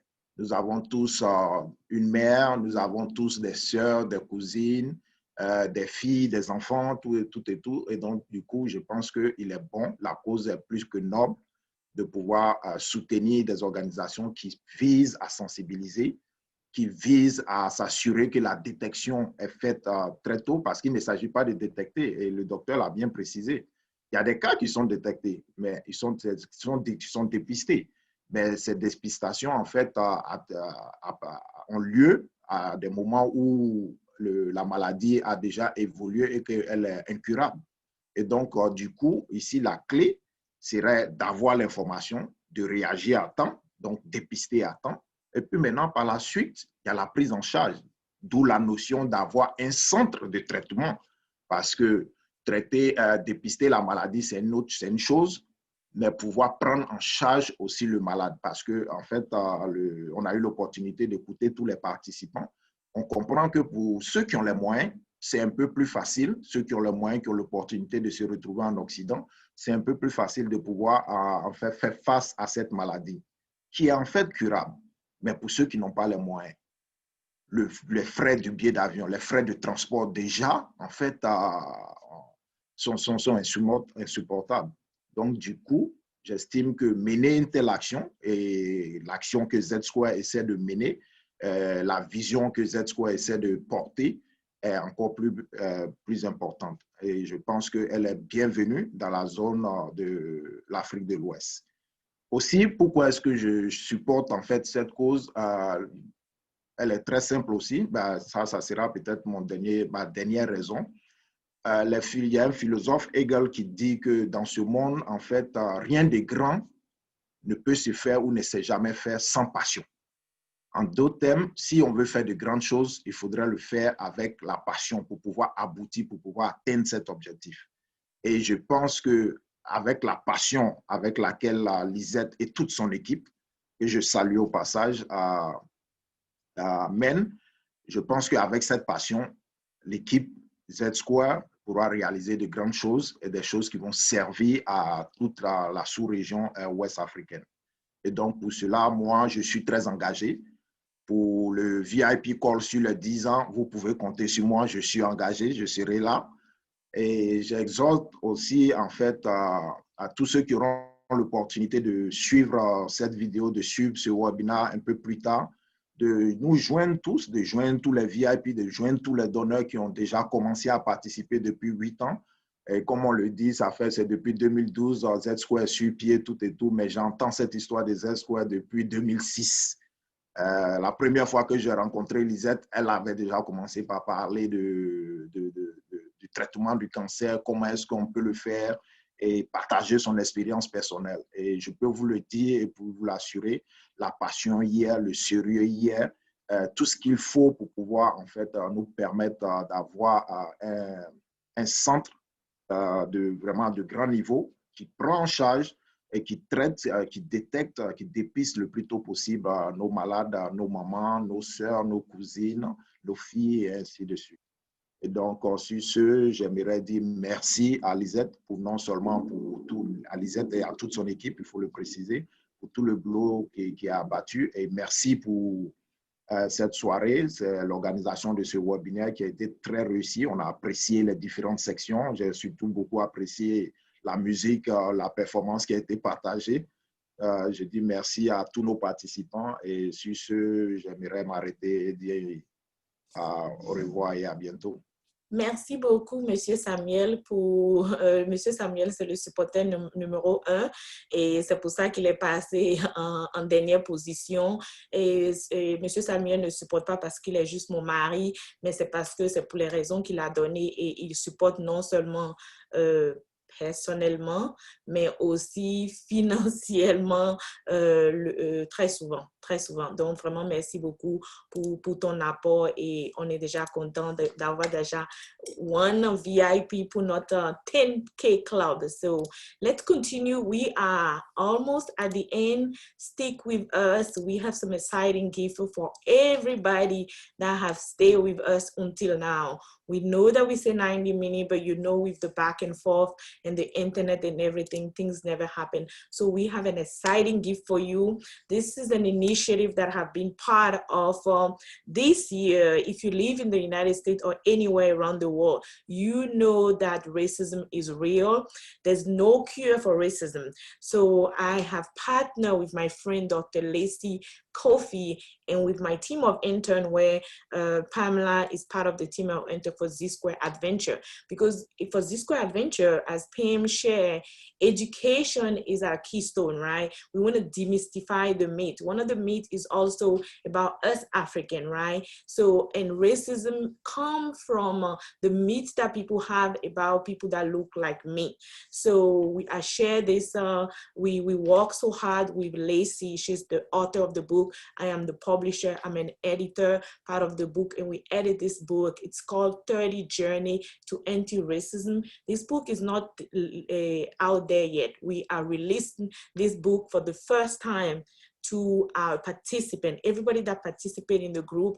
I am going to share right now the book with you all in the chat room. For all you folks that are in the chat room right now, you're gonna get an ebook copy of this book. This book is gonna be available next week on our website, zsquareadventure.com, to download for free.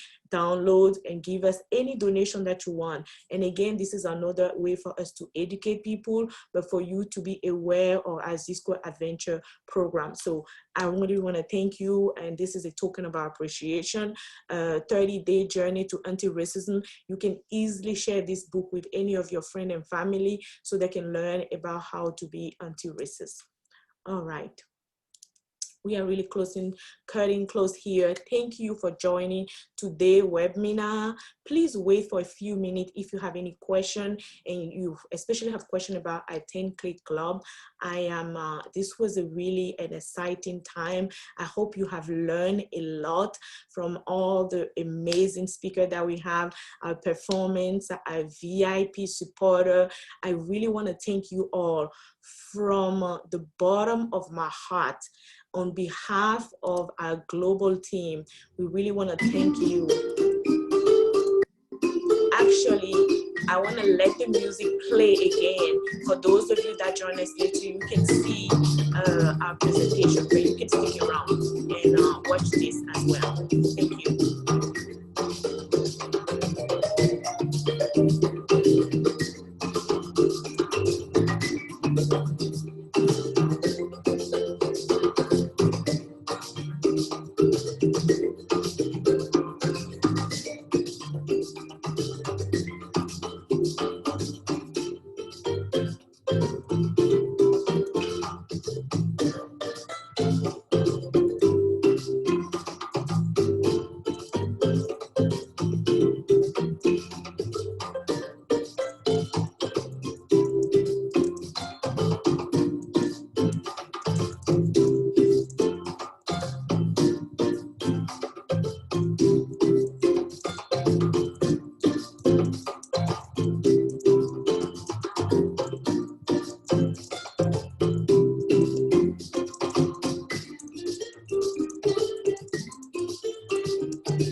Merci encore à tous. Thank you very much for all of you for your support. I'm gonna stop sharing now so that we can maybe answer any question that you have.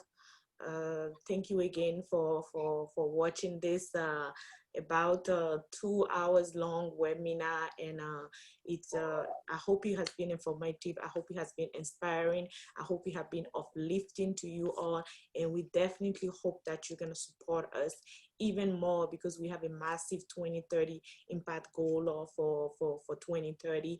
We need you, we need your talent, we need your time, and we need your treasure now more than ever. Thank you. Stick around, folks.